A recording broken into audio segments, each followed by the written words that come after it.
ನರಂಚೈವ ನರೋತ್ತಮಂ ದೇವೀಂ ಸರಸ್ವತೀಂ ವ್ಯಾಸಂ ತತೋ ಜಯಮುದೀರಯೇತ್. ಸಚ್ಚಿದಾನಂದರೂಪಾಯ ವಿಶ್ವೋತ್ಪತ್ತ್ಯಾದಿಹೇತವೇ ತಾಪತ್ರಯ ವಿನಾಶಾಯ ಶ್ರೀಕೃಷ್ಣಾಯ ವಯಂ ನಮಃ. ಶ್ರೀಕೃಷ್ಣಾಯ ವಯಂ ನಮಃ. ದೇವಕ್ಯಾ ಪಾಲಿತೋ ಗರ್ಭೆ ಲಾಲಿತೋಂಕೆ ಯಶೋದಯಾ ಯಶೋದ ಯಾಯುತೋ ಬಾಲಃ ಗೋಪಾಲೋ ರಮತಾಂ ಹೃದಿ ಗೋಪಾಲೋ ರಮತಾಂ ಹೃದಿ. ಸಾಂದ್ರಾನಂದತನೋ ಹರೇ ನನುಪುರಾ ದೈವಾಸುರೇ ಸಂಗರೇ ತ್ವತ್ಕೃತ್ತಾ ಅಪಿ ಕರ್ಮಶೇಷವಶತಃ ಏತೇನ ಯಾತಾ ಗತಿಂ ತೇಷಾಂ ಭೂತಲ ಜನ್ಮನಾಂ ದಿತಿಭುವಾಂ ಭಾರೇಣ ದೂರಾರ್ದಿತಾ ಭೂಮಿಃ ಪ್ರಾಪ ವಿರಿಂಚಮಾಶ್ರಿತಪದಂ ದೇವೈಃ ಪುರೈವಾಗತೈಃ. ಆನಂದರೂಪ ಭಗವನ್ನಯಿತೇವತಾರೆ ಪ್ರಾಪ್ತೆ ಪ್ರದೀಪ್ತ ಭವದಂಗ ನಿರೀಯಮಾಣೈಃ ಕಾಂತಿವ್ರಜೈರಿವ ಘನಾಘನ ಮಂಡಲಾರ್ದ್ಯಾಂ ಆವೃಣ್ವತಿ ವಿರುರುಚೇ ಕಿಲ ವರ್ಷವೇಲಾ. ಓಂ ನಮೋ ಭಗವತೆ ವಾಸುದೇವಾಯ. ಓಂ ನಮೋ ನಾರಾಯಣಾಯ. ಶ್ರೀಕೃಷ್ಣ ಪರಬ್ರಹ್ಮಣೇ ನಮಃ. ಶ್ರೀಕೃಷ್ಣ ಪರಬ್ರಹ್ಮಣೇ ನಮಃ. ಭಗವದ್ಭಕ್ತರಲ್ಲಿ ಸವಿನಯ ವಿಜ್ಞಾಪನೆ. ಪರಮ ಪೂಜ್ಯ ಅದ್ವಯಾನಂದೇಂದ್ರ ಸರಸ್ವತಿ ಮಹಾಸ್ವಾಮಿಗಳವರ ಚರಣ ಕಮಲಗಳನ್ನು ಸ್ಮರಿಸಿಕೊಳ್ಳುತ್ತಾ ಇವತ್ತಿನ ದಿನ 4ನೆಯ ದಿನ ಅಖಿಲಾಂಡ ಕೋಟಿ ಬ್ರಹ್ಮಾಂಡ ನಾಯಕರಾದ ಶ್ರೀ ಗೋಂದಾವಳಿ ಬ್ರಹ್ಮಚೈತನ್ಯ ಮಹಾರಾಜರ ದಿವ್ಯ ಅನುಗ್ರಹದಿಂದ ನಡೆಯುತ್ತಿರುವಂತಹ ಈ ಭಾಗವತ ಸಪ್ತಾಹದ 4ನೆಯ ದಿನ ಇಂದು ಕೃಷ್ಣ ಜನನ ಪರ್ಯಂತಂ ಚತುರ್ಥೇಹನಿ ಅಂತ 4ನೆಯ ದಿನ ಕೃಷ್ಣ ಜನನದವರೆಗೂ ಕೂಡ ಪಾರಾಯಣವನ್ನ ಮಾಡ್ತೀವಿ. ಆದ್ದರಿಂದ ಭಾಗವತ ಅಂತ ಹೇಳಿದ್ರಿ ಗುರುಗಳೇ, ನಾವು ಭಾಗವತ ಅಂದ್ರೆ ಕೇವಲ ಕೃಷ್ಣನ ಕಥೆ ಅಂತ ಅನ್ಕೊಂಡಿದ್ವಿ. 3 ದಿನ ಆಯ್ತು, ನೀವಿನ್ನೂ ಕೃಷ್ಣನ ಹೆಸರೇ ಹೇಳಲಿಲ್ವೇ ಅಂತ ತಾವು ಕೇಳಬಾರದು ಅಂತ ಇವತ್ತಿನ ದಿನ ಆ ಕೃಷ್ಣ ಪರಮಾತ್ಮನ ಜನನವನ್ನ ಆ ಮಹಾರಾಜರ ಅನುಗ್ರಹದಿಂದ ನಾವುಗಳು ಆ ಕೃಷ್ಣ ಜನನವನ್ನ ಆ ಒಂದು ಕಾಲಘಟ್ಟ ಮತ್ತು ಕೇವಲ ಕೃಷ್ಣ ಜನನ ಅಂದ್ರೆ ಕೃಷ್ಣ ಹುಟ್ಟದ ಅಂತ ಅಷ್ಟೇ ಅರ್ಥ ಅಲ್ಲ, ಅದರೊಳಗೆ ಅನೇಕ ಧರ್ಮ ಸೂಕ್ಷ್ಮಗಳಿದೆ. ಮತ್ತು ಅವನು ಹುಟ್ಟುವ ಸಮಯ ಮತ್ತು ಆ ಭಗವಂತನು ಏತಕ್ಕಾಗಿ ಅವತರಿಸಿದ, ಆಮೇಲೆ ಆ ವಸುದೇವನ ಧರ್ಮ ಪ್ರಜ್ಞೆ ಎಲ್ಲವನ್ನೂ ನೋಡಿ ಮತ್ತು ನಮ್ಮ ಜೀವನದೊಳಗೆ ಆ ಕೃಷ್ಣ ಜನನದ ಒಂದು ಪಾಠ ಮತ್ತು ಕಂಸನ ಯಾವಾಗ ಭಗವಂತ ಅವತರಿಸ್ತಾನೆ ಆ ಎಲ್ಲ ಭಾಗವನ್ನ ಸುಮಾರು 1-1.5 ಗಂಟೆಗಳ ಕಾಲ ಶ್ರವಣ ಮಾಡೋಣ ಅಂತ ಹೇಳ್ತಾ ಮತ್ತೊಮ್ಮೆ ತಮ್ಮೆಲ್ಲರಲ್ಲೂ ವಿಜ್ಞಾಪನೆ, ನಿಮ್ಮ ಮೊಬೈಲ್ ಫೋನ್ಗಳನ್ನ ದಯವಿಟ್ಟು ಸೈಲೆಂಟ್ ಮೋಡಿಗೆ ಹಾಕಿ. ನಮ್ಮ ಮೊಬೈಲ್ ಒಂದು ರಿಂಗ್ ಆದ್ರೆ ಅಕ್ಕಪಕ್ಕದವರೆಲ್ಲರಿಗೂ ಕೂಡ ತೊಂದರೆ ಆಗತ್ತೆ. ಆದ್ರಿಂದ ನಮ್ಮ ಗುರುಗಳು ಹೇಳ್ತಿದ್ರು ಅದನ್ನ ಕರ್ಣ ಪಿಶಾಚಿ ಅಂತ. ಅದು ಸಾಮಾನ್ಯ ಅಲ್ಲಂತೆ, ಒಂದ್ಸಲಿ ಆ ಪಿಶಾಚಿ ಹಿಡಿದ್ರೆ ಅದು ಬಿಡೋದು ಕಷ್ಟ ಅಂತೆ. ಆ ರೀತಿಯಾಗಿ ಸುಮಾರು 8-10 ವರ್ಷದಿಂದ ಹಿಡಿದಂತಹ ಪಿಶಾಚಿ ನಮ್ಮನ್ನು ಬಿಡ್ತಾನೆ ಇಲ್ಲ ಅದು. ಆದ್ರಿಂದ ದಯಮಾಡಿ ಎಲ್ಲ ಹಿರಿಯರು ಕೂತಿದ್ದೀರ, ತುಂಬಾ ಜನ, ಆಗಿಲ್ಲ ಅಂದ್ರೆ ಅಕ್ಕಪಕ್ಕದವ್ರಿಗೆ ಕೊಟ್ಟು ಅದನ್ನ ತಾವುಗಳು ಸೈಲೆಂಟ್ ಮೋಡಿಗೆ ಹಾಕಿಸ್ಕೊಳ್ಳಿ ಅಂತ ಹೇಳ್ತಾ ಇವತ್ತಿನ ಉಪನ್ಯಾಸವನ್ನ ಆರಂಭ ಮಾಡ್ತೇನೆ. ಕೃಷ್ಣ, ಆ ಹೆಸರನ್ನ ಹೇಳಿದ್ರೆ ಸಾಕು ಹೃದಯ ಶಾಂತವಾಗತ್ತೆ. ಮತ್ತು ಅವನು ತೋರಿದಂತಹ ಎಲ್ಲ ಆ ಲೀಲೆಗಳು ಏನಿದೆ, ಅವನ ಬಾಲಲೀಲೆ ಆಗಬಹುದು, ನವನೀತ ಲೀಲೆ ಆಗಬಹುದು, ಅವೆಲ್ಲವೂ ಕೂಡ ಕಣ್ಣೆದುರಿಗೆ ಒಮ್ಮೆಲೆಯೇ ಬರುತ್ತೆ, ಹೃದಯ ತುಂಬತ್ತೆ. ಕೃಷ್ಣ ಅವನು ಅವತರಿಸಿದ್ದೇಕೆ? ನಾವು ಹೇಳಿಬಿಡ್ತೇವೆ, ಕೃಷ್ಣ ಅವತರಿಸಿ ಅನೇಕ ಜನ ಲೋಕಕಂಟಕರಾದಂತಹ ರಾಕ್ಷಸರನ್ನ ಉದ್ಧರಿಸಿದ. ನೀವು ಕೃಷ್ಣನ ಒಂದು ಕಥೆ ಶುರುವಾಗಿ ಒಂದು 3 ಅಧ್ಯಾಯ ಆದ ಕೂಡಲೇ ಪ್ರತಿ ಅಧ್ಯಾಯದಲ್ಲೂ ವಧ ವಧ ವಧ ವಧ ವಧನೆ. ಪೂತನ, ಶಕಟಾಸುರ, ತೃಣಾವರ್ತ, ಎಷ್ಟು ಜನ ಬೇಕು ಇಷ್ಟುದ್ದ ಲಿಸ್ಟ್ ಇದೆ ಕೃಷ್ಣ ವಧ ಮಾಡಿರೋದು. ಇದೇನು ಗುರುಗಳೇ, ಕೃಷ್ಣನ ಕಥೆ ಕೇಳೋಣ ಅಂದ್ರೆ ಬರೀ ವಧ ಕಥೆ ಕೇಳೋದಾಗಿದೆಯಲ್ಲ, ಇದು ಏನಕ್ಕೆ ಇಷ್ಟೆಲ್ಲ ಯಾಕಿದ್ ಮಾಡ್ದ ಕೃಷ್ಣ ಪರಮಾತ್ಮ? ಕೃಷ್ಣ ಹುಟ್ಟಿದ್ದೇ ಧರ್ಮದ ಗ್ಲಾನಿ ಯಾವಾಗ ಉಂಟಾಗತ್ತೆ ಮತ್ತು ಧರ್ಮಕ್ಕೆ ಯಾರಿಂದ ಗ್ಲಾನಿ ಉಂಟಾಗುತ್ತೆ ಅವರೆಲ್ಲರನ್ನೂ ಉದ್ಧರಿಸಕ್ಕೆ, ಅವರೆಲ್ಲರನ್ನೂ ಕೂಡ ಉದ್ಧರಿಸಕ್ಕೆ ಅವತಾರ ಅಂತ ಹೇಳ್ತೇವೆ. ಅವತಾರ ಅಂದ್ರೆ ಏನು? ತನ್ನ ಮೂಲ ಸ್ವರೂಪದಿಂದ ಒಂದು ಹಂತ ಕೆಳಗಡೆ ಇಳಿಯೋದು ಅಂತ ಅರ್ಥ. ಈಗ ನಾರಾಯಣನನ್ನ ನಾವು ನಿತ್ಯ ಶುದ್ಧನು, ನಿತ್ಯ ಬುದ್ಧನು, ನಿತ್ಯ ಮುಕ್ತನು ಅಂತ ಹೇಳ್ತೇವೆ. ಅಂತಹ ನಾರಾಯಣನು ಯಾವಾಗ ನಮ್ಮೆಲ್ಲರ ಮೇಲಿನ ಕರುಣೆಯಿಂದ ಮತ್ತು ಜಗತ್ತು ಅಂತ ಏನಿದೆ ಈ ಜಗತ್ತಿನ ಉಳಿವಿಗಾಗಿ, ಜಗತ್ತೊಳಗಿರುವಂತಹ ಭಕ್ತರ ಉದ್ಧಾರಕ್ಕಾಗಿ ತನ್ನ ಒಂದು ರೂಪದಿಂದ ಒಂದು ಹಂತ ಕೆಳಗಡೆ ಇಳಿತನಂತೆ. ಅದನ್ನೇ ನಾವು ಅವತಾರ ಅಂತ ಹೇಳ್ತೇವೆ. ಅವನು ಯಾವ ರೂಪದಿಂದಲಾರೂ ಅವತರಿಸಬಹುದು. ರಾಮನಾಗಿ, ಪರಶುರಾಮನಾಗಿ, ಹಂಸನಾಗಿ, ಕಪಿಲರಾಗಿ, ದತ್ತಾತ್ರೇಯರಾಗಿ, ಮಹಾರಾಜರಾಗಿ, ಯಾವ ರೂಪದಿಂದಲಾದರೂ ಅವತರಿಸಬಹುದು. ಅವರು ಒಟ್ಟು ಏನು ಆಗಬೇಕು, ಆ ಅವತಾರದ ಉದ್ದೇಶ ಏನು ಅಂತ ಕೇಳಿದ್ರೆ, ಜಗತ್ತಿನೊಳಗಿರುವಂತಹ ದುಷ್ಟ ಚಿಂತನೆಯನ್ನ ಅಳಿಸಿ ಎಲ್ಲರೊಳಗೂ ಕೂಡ ಧರ್ಮ ಪ್ರಜ್ಞೆಯನ್ನು, ಸಚ್ಚಿಂತನೆಯನ್ನು ಹುಟ್ಟು ಹಾಕೋದೆ ಅವತಾರದ ಉದ್ದೇಶ. ಯಾವ ಅವತಾರ ತಗೊಂಡ್ರು ಇದೇ ಉದ್ದೇಶ ಆಗಿರುತ್ತೆ. ಇಂತಹ ಅವತಾರಗಳೊಳಗೆ ಬಹಳ ಅದ್ಭುತವಾದಂತಹ ಅವತಾರ ಈ ಕೃಷ್ಣಾವತಾರ. ಒಂದು ತೀರ್ಮಾನ ಮಾಡಿದ್ದೇನೆ, ಇದರೊಳಗೆ ಯಾವುದೇ ಒಂದು ವಧೆಯನ್ನ ಹೇಳೋದಿಲ್ಲ ಅಂತ.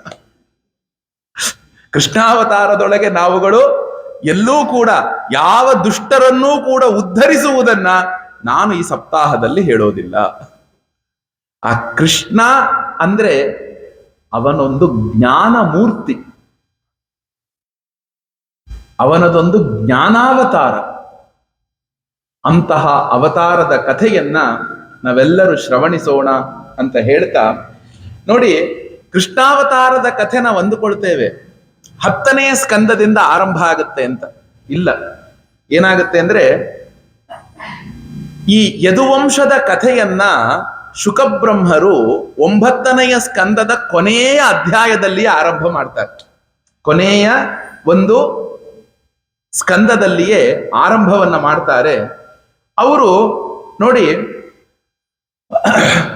ಆ ಒಂದು ಕೊನೆಯ ಸ್ಕಂದದೊಳಗೆ ಆ ಕೃಷ್ಣನ ಒಂದು ರೂಪವನ್ನ, ವಸುದೇವನ ವಂಶಾವಳಿಯನ್ನ, ಯದುವಂಶದ ಕಥೆಯನ್ನ ಹೇಳಬೇಕಾದ್ರೆ ಸುಮ್ಮನೆ ಒಂದು ಸಣ್ಣದಾಗಿ ಹೇಳ್ಬಿಡ್ತಾರೆ. ನೋಡಪ್ಪ, ಆ ಯದುವಂಶದೊಳಗೆ ಒಬ್ಬ ಮಹಾರಾಜನು ಕಲ್ಪವರ್ಷ, ಉಪದೇವ ಅನ್ನುವಂಥವರೆಲ್ಲರೂ ಇದ್ರಪ್ಪ. ಅವರುಗಳೊಳಗೆ ವಸು ಅನ್ನುವಂಥವನು, ವಸುದೇವನು ಹುಟ್ಟುತ್ತಾನೆ. ಹೀಗೆ ಆ ವಸುದೇವನು ಕೂಡ ಆ ಒಂದು ಯದುವಂಶದಲ್ಲೇ ಹುಟ್ಟುತ್ತಾನೆ. ಅವರಿಂದ ಒಟ್ಟು 8 ಸಂತಾನಗಳು ಜಗತ್ತಿಗೆ ಬರುವಂಥದ್ದು ಆಗತ್ತೆ. 9, ಒಂದು ಹೆಣ್ಣು ಮಗಳನ್ನು ಕೊನೆಗೆ ಹುಟ್ಟುತ್ತಾಳೆ, ಅವಳು ಬರ್ತಾರೆ ಅಂತೆಲ್ಲ ಹೇಳ್ತಾರೆ. ನೋಡಿ, ಇಲ್ಲಿ ಫಸ್ಟಿಗೆ ಹೇಳ್ತಾರೆ, ವಸುದೇವನಿಗೊಟ್ಟು 8 ಗಂಡು ಮಕ್ಕಳು ಹುಟ್ಟುತ್ತಾರೆ. ಎಲ್ಲಿ? ಕಾರಾಗೃಹದಲ್ಲಿ 7 ಹುಟ್ಟುತ್ತಾರೆ. ಒಂದನ್ನ ಆ ದೇವಿ ಆ ದೇವಕಿಯ ಗರ್ಭದಿಂದೆಳೆದು ರೋಹಿಣಿಯ ಗರ್ಭದಲ್ಲಿ ಹಾಕ್ತಾಳೆ, ಶೇಷಾವತಾರಿಯಾದಂತಹ ಬಲರಾಮನನ್ನು. ವಸುದೇವನು ಹುಟ್ಟಿದ ತಕ್ಷಣ ಆ ಎಲ್ಲ ಮಕ್ಕಳಿಗೂ ಹೆಸರಿಡ್ತಾನಂತೆ. ಅದ್ಭುತವಾದಂತಹ ಘಟ್ಟ. ಮೊದಲನೇವನ ಹೆಸರು ಕೀರ್ತಿಮಾನ್ ಅಂತ. ಇವರೆಲ್ಲರೂ ಕೃಷ್ಣನ ಅಣ್ಣನ ಹೆಸರು, ನೆನಪಿಟ್ಟುಕೊಳ್ಳಿ. ಎರಡನೇವನ ಹೆಸರು ಸುಷೇಣ ಅಂತ, ಮೂರನೆಯವನು ಭದ್ರಸೇನ, ನಾಲ್ಕನೆಯವನ ಹೆಸರು ರುಜು, ಆಮೇಲೆ ಐದನೆಯವನು ಸಂವರ್ಧನ ಅಂತ, ಆರನೆಯವನು ಭದ್ರ, ಏಳನೆಯವನು ಬಲರಾಮ, ಎಂಟನೆಯವನು ಕೃಷ್ಣ. ಆ ಕೃಷ್ಣನು ಜಗತ್ತೊಳಗೆ ಅವತರಿಸ್ತಾನಪ್ಪ. ಏನಕ್ಕೆ ಅವತರಿಸ್ತಾ ಅಂದ್ರೆ, ಶುಕರು ಹೇಳ್ತಾರೆ, ಯದಾ ಯದೇಹ ಧರ್ಮಸ್ಯ ಕ್ಷಯೋ ವೃದ್ಧಿಶ್ಚ ಪಾತ್ಮನಃ ತದಾತು ಭಗವಾನೀಶಃ ಆತ್ಮಾನಂ ಸೃಜತೆ ಹರಿಃ. ಆತ್ಮಾನಂ ಸೃಜತೆ ಹರಿಃ. ಯಾವಾಗ ಪ್ರಪಂಚದಲ್ಲಿ ಧರ್ಮದ ಹ್ರಾಸ, ಧರ್ಮವು ಕ್ಷೀಣಿಸತ್ತೆ ಮತ್ತು ಅಧರ್ಮದ ವೃದ್ಧಿಯಾಗತ್ತೆ, ಆಗ ಭಗವಂತನು, ಸರ್ವಶಕ್ತನಾದಂತಹ ಭಗವಂತನು ಮತ್ತೆ ಧರ್ಮವನ್ನ ಮೇಲಕ್ಕೆತ್ತಕ್ಕೋಸ್ಕರ ಅವತರಿಸ್ತಾನೆ. ಇದನ್ನೇ ಗೀತೆಯಲ್ಲಿ ಹೇಳಿರೋದು, ಯದಾ ಯದಾ ಹಿ ಧರ್ಮಸ್ಯ ಗ್ಲಾನಿರ್ಭವತಿ ಭಾರತ. ಆ ಒಂದು ಮಂತ್ರಾರ್ಥವು, ಆ ಶ್ಲೋಕಾರ್ಥವು ಕೂಡ ಅದೇ ಆಗಿರೋದು. ನೋಡಿ, ಭಗವಂತನು ವಾಸ್ತವವಾಗಿ ಯಾವುದಕ್ಕೂ ಸಿಗದವನಾಗಿದ್ದಾನೆ. ನಮ್ಮ ಅಂತಃಕರಣಕ್ಕೆ, ಮನಸ್ಸಿಗೆ, ಇಂದ್ರಿಯಗಳಿಗೆ ಏನಕ್ಕೂ ಕೂಡ ಸಿಗದೇ ಇರುವವನಾಗಿದ್ದಾನೆ. ಆದರೂ ಯಾವಾಗ ಲೋಕ ರಕ್ಷಣೆಯ ಹೊಣೆಯನ್ನ ಹೊತ್ತುಕೊಳ್ತಾನೆ, ಆಗ ಅವನು ಒಂದು ಶರೀರವನ್ನ ಇಟ್ಟುಕೊಂಡು ಲೋಕದಲ್ಲಿ ಹುಡ್ತಾನಪ್ಪ. ಆ ಹುಟ್ಟಿದಂಥವನಾಗಿ ಏನ್ ಮಾಡಿದ್ರು? ಕೃಷ್ಣಾವತಾರದ ಸಂದರ್ಭದಲ್ಲಿ ಏನಾಗಿತ್ತಪ್ಪ ಅಂದ್ರೆ, ಎಲ್ಲಾ ರಾಕ್ಷಸರುಗಳು ಕೂಡ ರಾಜರುಗಳ ರೂಪದಿಂದ ಇದ್ರಂತೆ. ಎಲ್ಲ ರಾಕ್ಷಸರುಗಳು ಅವರೆಲ್ಲರೂ ಕೂಡ ಹೇಗಿದ್ರು? ರಾಜರ ವೇಷವನ್ನ ತೊಟ್ಟುಕೊಂಡಿದ್ರು. ಅವರು ಒಬ್ಬೊಬ್ರು ಕೂಡ ಅನೇಕ ಅಕ್ಷೋಹಿಣಿ ಸೈನ್ಯವನ್ನ ಇಟ್ಟುಕೊಂಡಿದ್ರು. ನಾವು ಮಹಾಭಾರತದ ಯುದ್ಧದಲ್ಲಿ 18 ಅಕ್ಷೋಹಿಣಿ ಸೈನ್ಯ ಇತ್ತು ಅಂತ ಹೇಳಿದ್ರಲ್ಲ, ಕೃಷ್ಣ ಒಬ್ಬನೇ 100 ಅಕ್ಷೋಹಿಣಿ ಮೇಲೆ ಹೊಡೆದು ಹಾಕಿರ್ತಾನೆ. 21 ಅಕ್ಷೋಹಿಣಿ ಸೈನ್ಯವನ್ನಿಟ್ಟುಕೊಂಡು ಜರಾಸಂಧ ಒಬ್ಬನೇ 21 ಸಲಿ ಬರ್ತಾನೆ ಯುದ್ಧಕ್ಕೆ. ಲೆಕ್ಕ ಹಾಕಿ, ಜರಾಸಂಧನ ಹತ್ರನೇ ಎಷ್ಟು ಅಕ್ಷೋಹಿಣಿ ಇತ್ತು ಅಂತ. ಅಂಥದ್ರೊಳಗೆ ಎಷ್ಟೆಷ್ಟು ದೊಡ್ಡ ದೊಡ್ಡ ಸೈನ್ಯಗಳನ್ನ ಹೊಡೆದ, ಅಳುದು ಉಳುದು ಅಂತ ಹೇಳ್ತೀವಲ್ಲ, ಆ ರೀತಿ ಇದ್ದವರು ಮಹಾಭಾರತ ಯುದ್ಧದಲ್ಲಿ. ಅವರನ್ನೂ ಬಿಡ್ಲಿಲ್ಲ. ಕೊನೆಗೆ ಎಲ್ಲಿಯವರೆಗೆ ಹೋದ ಕೃಷ್ಣ ಪರಮಾತ್ಮ, ತನ್ನ ಕಡೆಯೊಳಗಿರುವ, ತನ್ನ ಯದುವಂಶದೊಳಗೆ ಇದ್ದಂತಹ, ತನ್ನ ಸೈನ್ಯದಲ್ಲಿದ್ದಂತಹ ಧರ್ಮದ ಬುದ್ಧಿ ಇಲ್ಲದವರೆಲ್ಲರನ್ನೂ ಶತ್ರು ಸೈನ್ಯ ಕಳಿಸಿ ಅವರನ್ನೂ ಹತ ಮಾಡಿದ. ತನ್ನ ಅವತಾರದ ಉದ್ದೇಶ ಏನು ಅವೆಲ್ಲವನ್ನೂ ಭಗವಂತನು ಪೂರ್ಣ ಮಾಡದ. ಆಗ ಏನಾಯ್ತು? ಆ ಒಟ್ಟುಗೂಡಿಸಿ ಏನ್ ಮಾಡ್ತಾರೆ ಅಂದ್ರೆ, ಆ ಭೂಭಾರ ಆಯ್ತಂತೆ. ತುಂಬಾ ಚೆನ್ನಾಗಿದೆ ಈ ಭಾಗ. ಯಾವಾಗ ಭೂಮಿ ಭಾರ ಅಂತ ಅನ್ಕೊಳ್ಳುತ್ತೆ, ಈಗ ನಾವು ದೊಡ್ಡ ದೊಡ್ಡ ಬಿಲ್ಡಿಂಗ್ಗಳನ್ನ ಕಟ್ಬಿಡ್ತೀವಿ, 20 ಅಫ್ಟಿಯರು, 40 ಅಫ್ಟಿಯರು, 50 ಅಫ್ಟಿಯರ್ ಎಲ್ಲ ಇರುತ್ತೆ. ಎಷ್ಟು ಭೂಮಿ ಭಾರ ತಡ್ಕೊಂಡಿರ್ಬೇಕು. ಅದು ಭೂಮಿಗೆ ಭಾರ ಅಲ್ಲ. ಯಾಕೆಂದ್ರೆ ತನ್ನನ್ನೇ ಇನ್ನೊಂದು ಕಡೆ ಇದ್ದಿದ್ದನ್ನು ಇನ್ನೊಂದು ಕಡೆ ತಂದು ಇಟ್ಟಿದೀವಿ ಅಷ್ಟೇ ನಾವು. ಅದರಲ್ಲಿರೋ ಕಲ್ಲು, ಮಣ್ಣು ಇತ್ಯಾದಿಗಳೆಲ್ಲೋ ಒಂದ್ ಕಡೆ ಬೇರೆ ಭೂ ಪ್ರದೇಶದಲ್ಲಿತ್ತು, ಅದನ್ನ ತಂದು ಇಲ್ಲಿ ಇಟ್ಟಿದೀವಿ ಅಷ್ಟೇ ನಾವು. ಅದಕ್ಕೆ ಅವಳಿಗೇನು ಹೊಸದಾಗಿ ಭಾರ ಹಾಕಿಲ್ಲ ನಾವು. ಇಲ್ಲಿ ಇದೆಯಪ್ಪ, ಇಲ್ಲಿರುವ ಸಿಮೆಂಟು ಅವಳದೆ, ಇದ್ರೊಳಗಿರೋ ಇಟ್ಟಿಗೆನೂ ಅವಳದೆ, ಇದ್ರೊಳಗಿರೋ ಕಲ್ಲು ಅವಳದೆ, ಎಲ್ಲೋ ಇತ್ತು ಭೂಮಿ ಮೇಲೆ, ಅದನ್ನ ತಂದು ಇಲ್ಲಿ ಇಟ್ಟಿದೀವಿ ಅಷ್ಟೇ ನಾವು. ಅವಳಿಗೇನು ಭಾರ ಅಲ್ಲ. ಯಾಕೆ? ನಾವು ಆ ಜಾಗದಿಂದ ಈ ಜಾಗದಲ್ಲಿ ಇಟ್ಟಿದೀವಿ. ಅಲ್ಲೆಲ್ಲೋ ಭೂಮಿ ಒಳಗಿತ್ತೇನೋ, ಅದನ್ನ ಮೇಲ್ ತಂದು ನೆಲ ಹಾಸು ಮಾಡಿದೀವಿ. ಯಾವಾಗ ಭೂಮಿ ಭಾರ ಅಂತ ಅನ್ಕೊಳತ್ತೆ ಅಂದ್ರೆ, ಯಾವಾಗ ಭಗವಂತನನ್ನ ಚಿಂತಿಸದೇ ಇರುವಂತಹ ಜನರು ತನ್ನ ಮೇಲೆ ಹೆಚ್ಚಾಗ್ತಾರೋ, ಅವಳ ಭಾರವನ್ನ ಭೂಮಿ ತಡ್ಕೊಳ್ಳಲ್ವಂತೆ. ಒಮ್ಮೆ ಯಾವಾಗ ಆ ಭಗವಂತನನ್ನ ಸ್ಮರಿಸದೆ ನಿತ್ಯ ಜೀವನವನ್ನ ಕಳಿತಾ ಇರ್ತಾರೋ, ಅಂಥವರ ಭಾರವನ್ನ ಭೂಮಿ ತಡ್ಕೊಳ್ಳಲ್ವಂತೆ. ಯಾವ ಒಬ್ಬ ಮನುಷ್ಯನು ಒಂದು ತುತ್ತು ಅನ್ನವನ್ನ ತಿನ್ನಬೇಕಾದಾಗ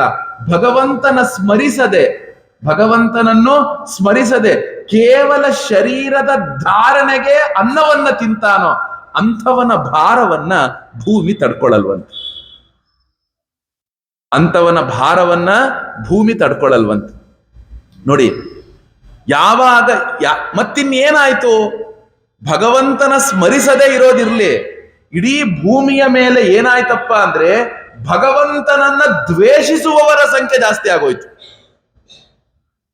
ಭಗವಂತನನ್ನ ದ್ವೇಷಿಸುವವರ ಸಂಖ್ಯೆ ಜಾಸ್ತಿ ಆದಾಗ ಆಗ ಭಕ್ತರ ಅದೊಂದು ಆ ಭೂಭಾರವನ್ನ ಕಡಿಮೆ ಮಾಡೋಕೆ ನಂತರ ಏನಕ್ಕೆ ಅವತಾರ ಮಾಡ್ತಾನೆ ಭಗವಂತ ಅಂದ್ರೆ, ಕೇವಲ ಶ್ರವಣ ಮಾತ್ರದಿಂದಲೇ ಭಕ್ತರ ಶೋಕ ದುಃಖಗಳನ್ನ ಅಜ್ಞಾನವನ್ನ ತೊಲಗಿಸುವಂತಹ ಆ ಪರಮ ಪವಿತ್ರವಾದಂತಹ ಆ ರೂಪವನ್ನ ಧರಿಸಿ ಆ ಪುಣ್ಯಕರವಾದಂತಹ ಜ್ಞಾನೋಪದೇಶವನ್ನ ಮಾಡಿ ಕೃಷ್ಣನು ಅವತರಿಸಿದ.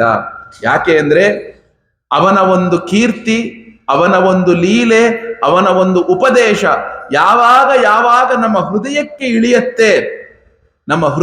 ಇಳಿಯತ್ತೆ ಆಗ ನಾವುಗಳೆಲ್ಲರೂ ಕೂಡ ಪವಿತ್ರರಾಗ್ತೇವಪ್ಪ. ಅಂತಹ ಕೃಷ್ಣನು ಯದುವಂಶದಲ್ಲಿ ಹುಟ್ಟಿದ.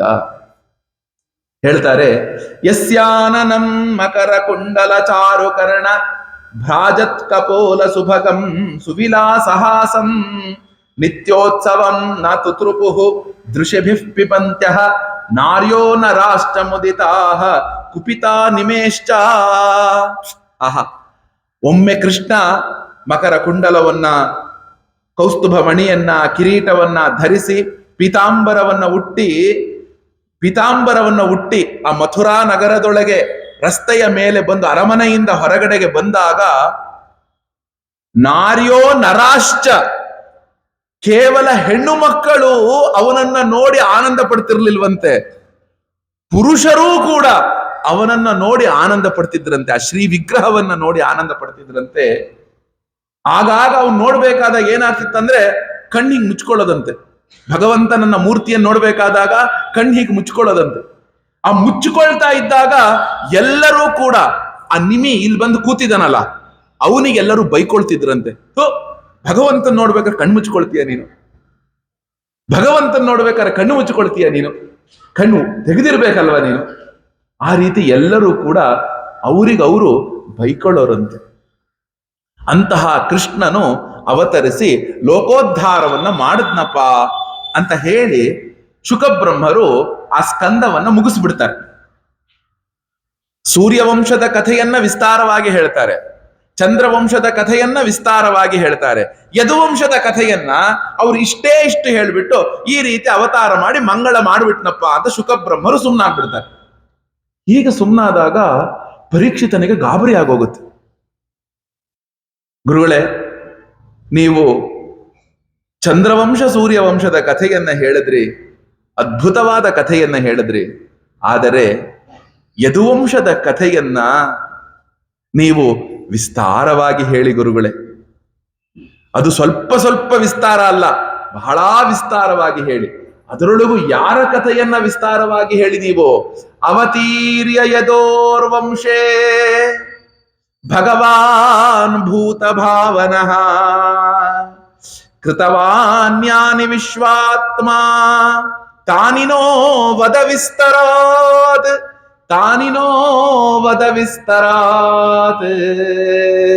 ಅವತೀರ್ಯ ಯದೋರ್ವಂಶೇ. ಯದುವಂಶದೊಳಗೆ ಭಗವಂತನು ಅವತರಿಸಿದ್ನಂತೆ. ಅವತರಿಸಿದ್ದಷ್ಟೇ ಅಲ್ಲ, ಆ ಭಗವಂತ ಕೃಷ್ಣನು ಎಂಥವನೋ, ಸಮಸ್ತ ಪ್ರಾಣಧಾರಕನು, ನಮ್ಮೆಲ್ಲರ ಹೃದಯದೊಳಗೆ ಇರುವವನು, ಜಗತ್ತನ್ನ ರಕ್ಷಿಸುವವನು, ಜಗತ್ತನ್ನೇ ತನ್ನೊಳಗೆ ಇಟ್ಟುಕೊಂಡಿರುವವನು. ಅಂತಹ ಕೃಷ್ಣ ಪರಮಾತ್ಮನು ಯದುವಂಶದೊಳಗೆ ಅವತರಿಸಿದಂತೆ ಅವನು ತನ್ನ ಎಲ್ಲಾ ಲೀಲೆಗಳನ್ನ, ಅದ್ಭುತವಾದ ಲೀಲೆಗಳೆಲ್ಲವನ್ನೂ ತೋರಿಸಿದಂತೆ. ಆದ್ರಿಂದ ದಯಮಾಡಿ ಗುರುಗಳೇ ಏನು ಮಾಡಬೇಕು ಅಂದ್ರೆ ವಿಸ್ತಾರವಾಗಿ ನೀವು ಹೇಳಿ. ಎಂಥವನು ಭಗವಂತ? ದೇವಕ್ಯಾ ಪಾಲಿತೋ ಗರ್ಭೆ ಲಾಲಿತೋಂಕೆ ಯಶೋದಯ ಯಶೋದಯಾಯುತೋ ಬಾಲಃ ಗೋಪಾಲೋ ರಮತಾಂ ಹೃದಿ.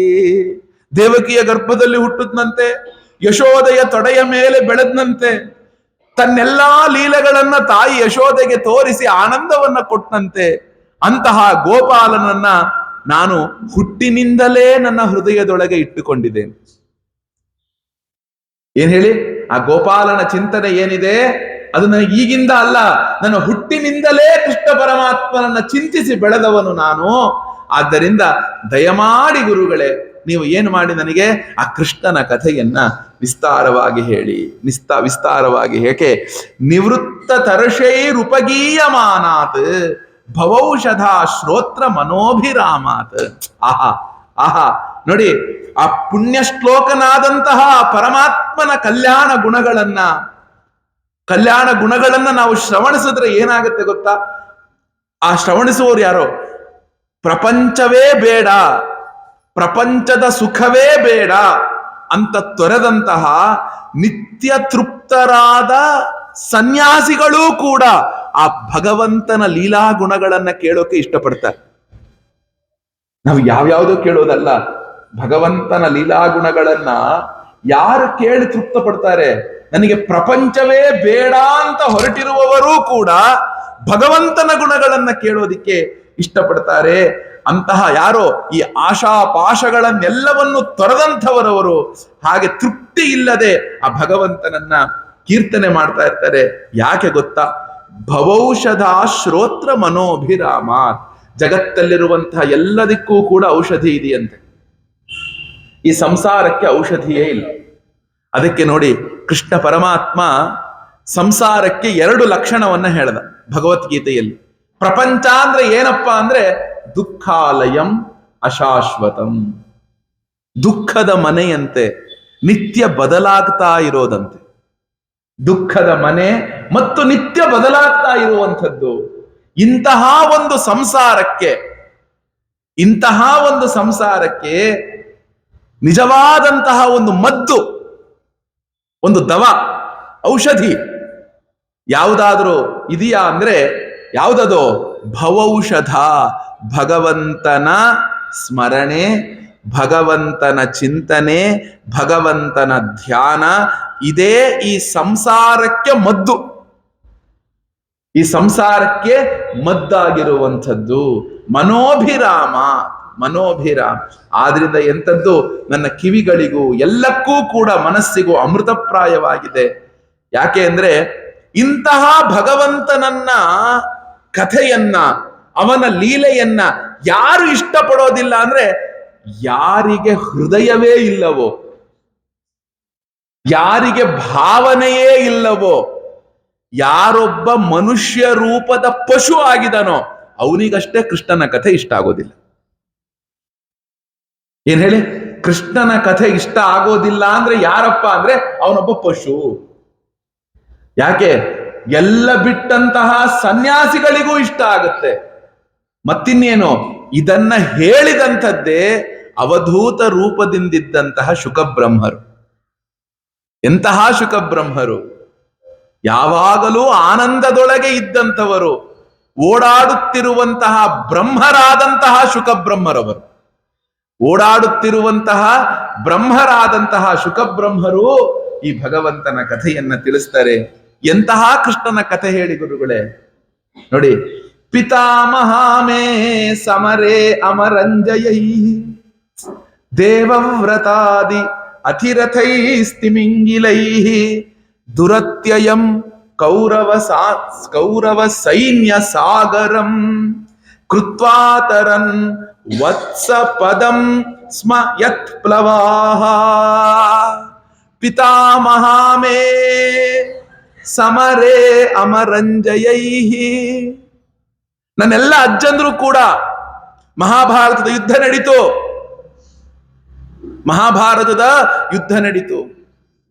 ನನ್ನ ಅಜ್ಜ ಹೇಳ್ದ, ಕೃಷ್ಣ ಹೊಡೆಯೋ ಯುದ್ಧಕ್ಕೆ.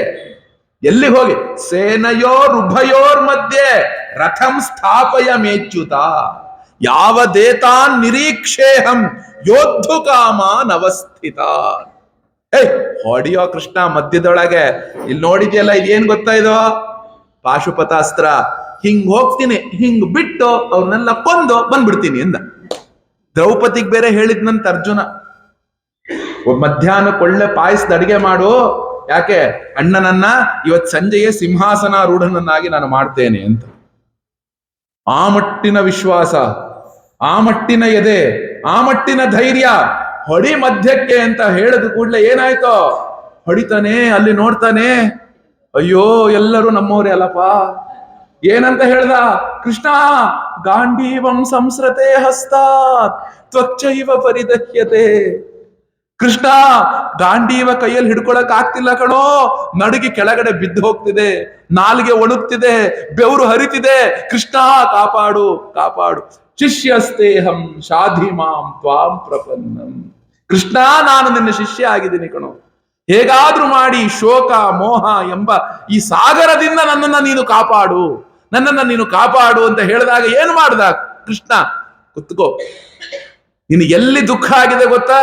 ಇವ್ರು ನನ್ನವರು ತಮ್ಮವರು ಅನ್ನೋದೇ ನಿನಗೆ ದುಃಖ, ಅದನ್ನ ಕಳಿತೀನಿ ನಾನು ಅಂತ ಜ್ಞಾನೋಪದೇಶವನ್ನ ಮಾಡ್ತಾರೆ. ಅವ್ರು ಏನ್ ಹೇಳಿದ್ರು? ಪಿತಾಮಹಾಮೇ ಅಮರೇ ಸಮರೇ ಅಮರಂಜ್. ಎಲ್ಲ ದೇವತೆಗಳಿಂದಲೂ ಕೂಡ ಗೆಲ್ಲೋದಿಕ್ಕೆ ಅಸಾಧ್ಯ ಅಂತಹವರು ಎದುರಿಗೆ ನಿಂತಿದ್ದಾರಂತೆ. ಯಾವುದು? ದೇವವ್ರತಾದಿ ಅತಿರಥೈಹಿ ತಿಮಿಂಗಿಲೈಹಿ. ಈ ಕೌರವ, ಈ ಕುರುವಂಶದ ಧೃತರಾಷ್ಟ್ರನ ಒಂದು ಸೈನ್ಯ ಸಾಗರ ಎಷ್ಟಿತ್ತಪ್ಪ. ಕೌರವ ಸೈನ್ಯ ಸಾಗರ ಹಿಂಗಿತ್ ನೋಡಿ, ಬರೀ ಇದಲ್ಲ, ಕೌರವ ಸೈನ್ಯ ಸಾಗರ. ಅವನು ಎದುರಿಗೆ ನೋಡ್ತಾನೆ ಒಂದು ಸಾಗರದಂತಹ ಸೈನ್ಯ ಅರ್ಜುನನಿಗೆ. ಅದರೊಳಗೆ ನೋಡ್ತಾನೆ ಭೀಷ್ಮ ಎಂಬ ಒಂದು ಬ್ಲೂ ವೇಲ್, ನೀಲಿ ತಿಮಿಂಗಿಲ, ದ್ರೋಣ ಎಂಬ ತಿಮಿಂಗಿಲ, ದೊಡ್ಡ ದೊಡ್ಡ ಮೊಸಳೆಗಳು, ದೊಡ್ಡ ದೊಡ್ಡ ಆಕ್ಟೋಪಸ್ಗಳು ಎಲ್ಲವೂ ನಿಂತು ಬಿಟ್ಟಿದೆ. ಇಂತಹ ಒಂದು ದುಷ್ಟ ಮೃಗಗಳಿರುವಂತಹ, ನಾವು ಯಾವ್ದಾದ್ರು ದುಷ್ಟ ಮೃಗಗಳಿರೋ ಸಮುದ್ರ ದಾಟೋದು ಎಷ್ಟು ಕಷ್ಟ. ಯಾವಾಗ ಏನ್ ಒಂದು ಸುಮ್ಮನೆ ಹಿಂಗ್ ಬಾಯಿ ತೆಗೆದ್ರೆ ಸಾಕು, 100 ಜನ ಒಟ್ಟಿಗೆ ಹೊಟ್ಟೆಗೆ ಹೊಟ್ಟೋಗ್ತೀವಿ. ತಿಮಿಂಗಿಲ ಒಂದ್ಸಲಿ ಬಾಯಿ ತೆಗೆದ್ರೆ ಹಡುಗೆ ನುಂಗ್ ಹಾಕುತ್ತಂತ, ಅಷ್ಟು ದೊಡ್ಡ ದೊಡ್ಡದಿರ್ತಾವಂತವು. ಹೀಗಿದ್ದಾಗ ಇಂತಹ ಒಂದು ಇಷ್ಟು ದೊಡ್ಡ ದೊಡ್ಡವರು ಇರುವ ಸೈನ್ಯವನ್ನ ನಾವು ಹೇಗಪ್ಪ ದಾಟೋದು, ಯಾವ ರೀತಿ ದಾಟೋದು ಅಂತ ಯೋಚನೆ ಮಾಡಿದಾಗ ಆಗ ಅಂದ್ಕೊಂಡ್ರಂತೆ, ನನ್ನೆಲ್ಲ ಅಜ್ಜಂದ್ರು ಏನ್ ಮಾಡಿದ್ರು ಗೊತ್ತಾ? ಶುಕಬ್ರಹ್ಮರೇ, ಅವರು ಅಂತಹ ಒಂದು ಸಾಗರವನ್ನ ದಾಟಕ್ಕೆ, ಯಾವ ಸಾಗರ? ಸೈನ್ಯ ಸಾಗರವನ್ನ ದಾಟಕ್ಕೆ ಕೃಷ್ಣ ಎಂಬ ಒಂದು ದೋಣಿಯಲ್ಲಿ ಕುತ್ಕೊಂಡ್ಬಿಟ್ರಂತೆ. ಅವ್ರೇನ್ ಮಾಡಿದ್ರು? ಅವರು ಕೃಷ್ಣ ಎಂಬ ಒಂದು ದೋಣಿಯಲ್ಲಿ ಕುಳಿತುಕೊಂಡಾಗ ಇಡೀ ಅವರ ಕೌರವ ಸೈನ್ಯ ಸಾಗರ ಹೇಗ್ ಕಾಣಿಸ್ತು ಗೊತ್ತಾ? ಕೌರವ ಸೈನ್ಯ ಸಾಗರ ಹೇಗ್ ಕಾಣಿಸ್ತಪ್ಪ ಅಂದ್ರೆ ವತ್ಸಪದಂ. ಈಗ ಒಂದು ಕೊಟ್ಟಿಗೆ ಒಳಗೆ ಒಂದು ಹಸು ಕರು ಹಾಕತ್ತೆ. ಕರು ಹಾಕಿದಾಗ ಅದು ನಿಂತುಕೊಳ್ಳತ್ತೆ. ನಿಂತುಕೊಂಡಾಗ ಆ ಕೊಟ್ಟಿಗೆ ಕೊಚ್ಚೆ ಇರುತ್ತೆ. ಕೊಚ್ಚೆ ಇದ್ದಾಗ ಆ ಕರು ಕಾಲಿಡತ್ತೆ. ಕಾಲಿಟ್ಟ ತಕ್ಷಣ ಅದು ಇಷ್ಟಪ್ಪ ಇರುತ್ತೆ ಅದ್ರ ಗೊರಸು, ಅದ್ರೊಳಗೆ ಬಂದು ಒಂದಷ್ಟು ನೀರು ನಿಂತ್ಕೊಳ್ಳುತ್ತೆ. ಆ ಗೋಮೂತ್ರನೋ ನೀರೋ ಏನೋ ಬಂದು ನಿಂತ್ಕೊಳ್ಳುತ್ತೆ. ಇಡೀ ಕೌರವ ಸೈನ್ಯ ಸಾಗರ ನನ್ನ ಅಜ್ಜಂದ್ರಿಗೆ ಆ ಕರುವಿನ ಗೊರಸಿನ ಒಂದು ಹೊಂಡದಂತೆ ಕಾಣಿಸ್ತಂತೆ. ಎಷ್ಟು ಕಷ್ಟ ಅವ್ರಿಗೆ ದಾಟಕ್ಕೆ. ಯಾಕೆ ಗೊತ್ತಾ? ಅಷ್ಟು ದೊಡ್ಡದ್ದು, ಅಷ್ಟು ಚಿಕ್ಕದಾಗಿ ಕಾಣಿಸ್ತು. ಅವ್ರು ಕುಳಿತಂಥದ್ದು ಕೃಷ್ಣ ಎಂಬ ದೋಣಿಯಲ್ಲಿ. ಆದ್ರಿಂದ ಗುರುಗಳೇ, ಕೃಷ್ಣನ ಕಥೆ ಇಷ್ಟೇ ಹೇಳಬೇಡಿ, ಇನ್ನೂ ವಿಸ್ತಾರವಾಗಿ ಹೇಳಿ, ಇನ್ನೂ ವಿಸ್ತಾರವಾಗಿ ಹೇಳಿ. ಮತ್ತೆ ಇನ್ನೊಂದು, ನನಗೂ ಮತ್ತು ಕೃಷ್ಣನಿಗೂ ಅವಿನಾಭಾವ ಸಂಬಂಧ ಇದೆ. ಅವಿನಾಭಾವ ಸಂಬಂಧ ಇದೆ.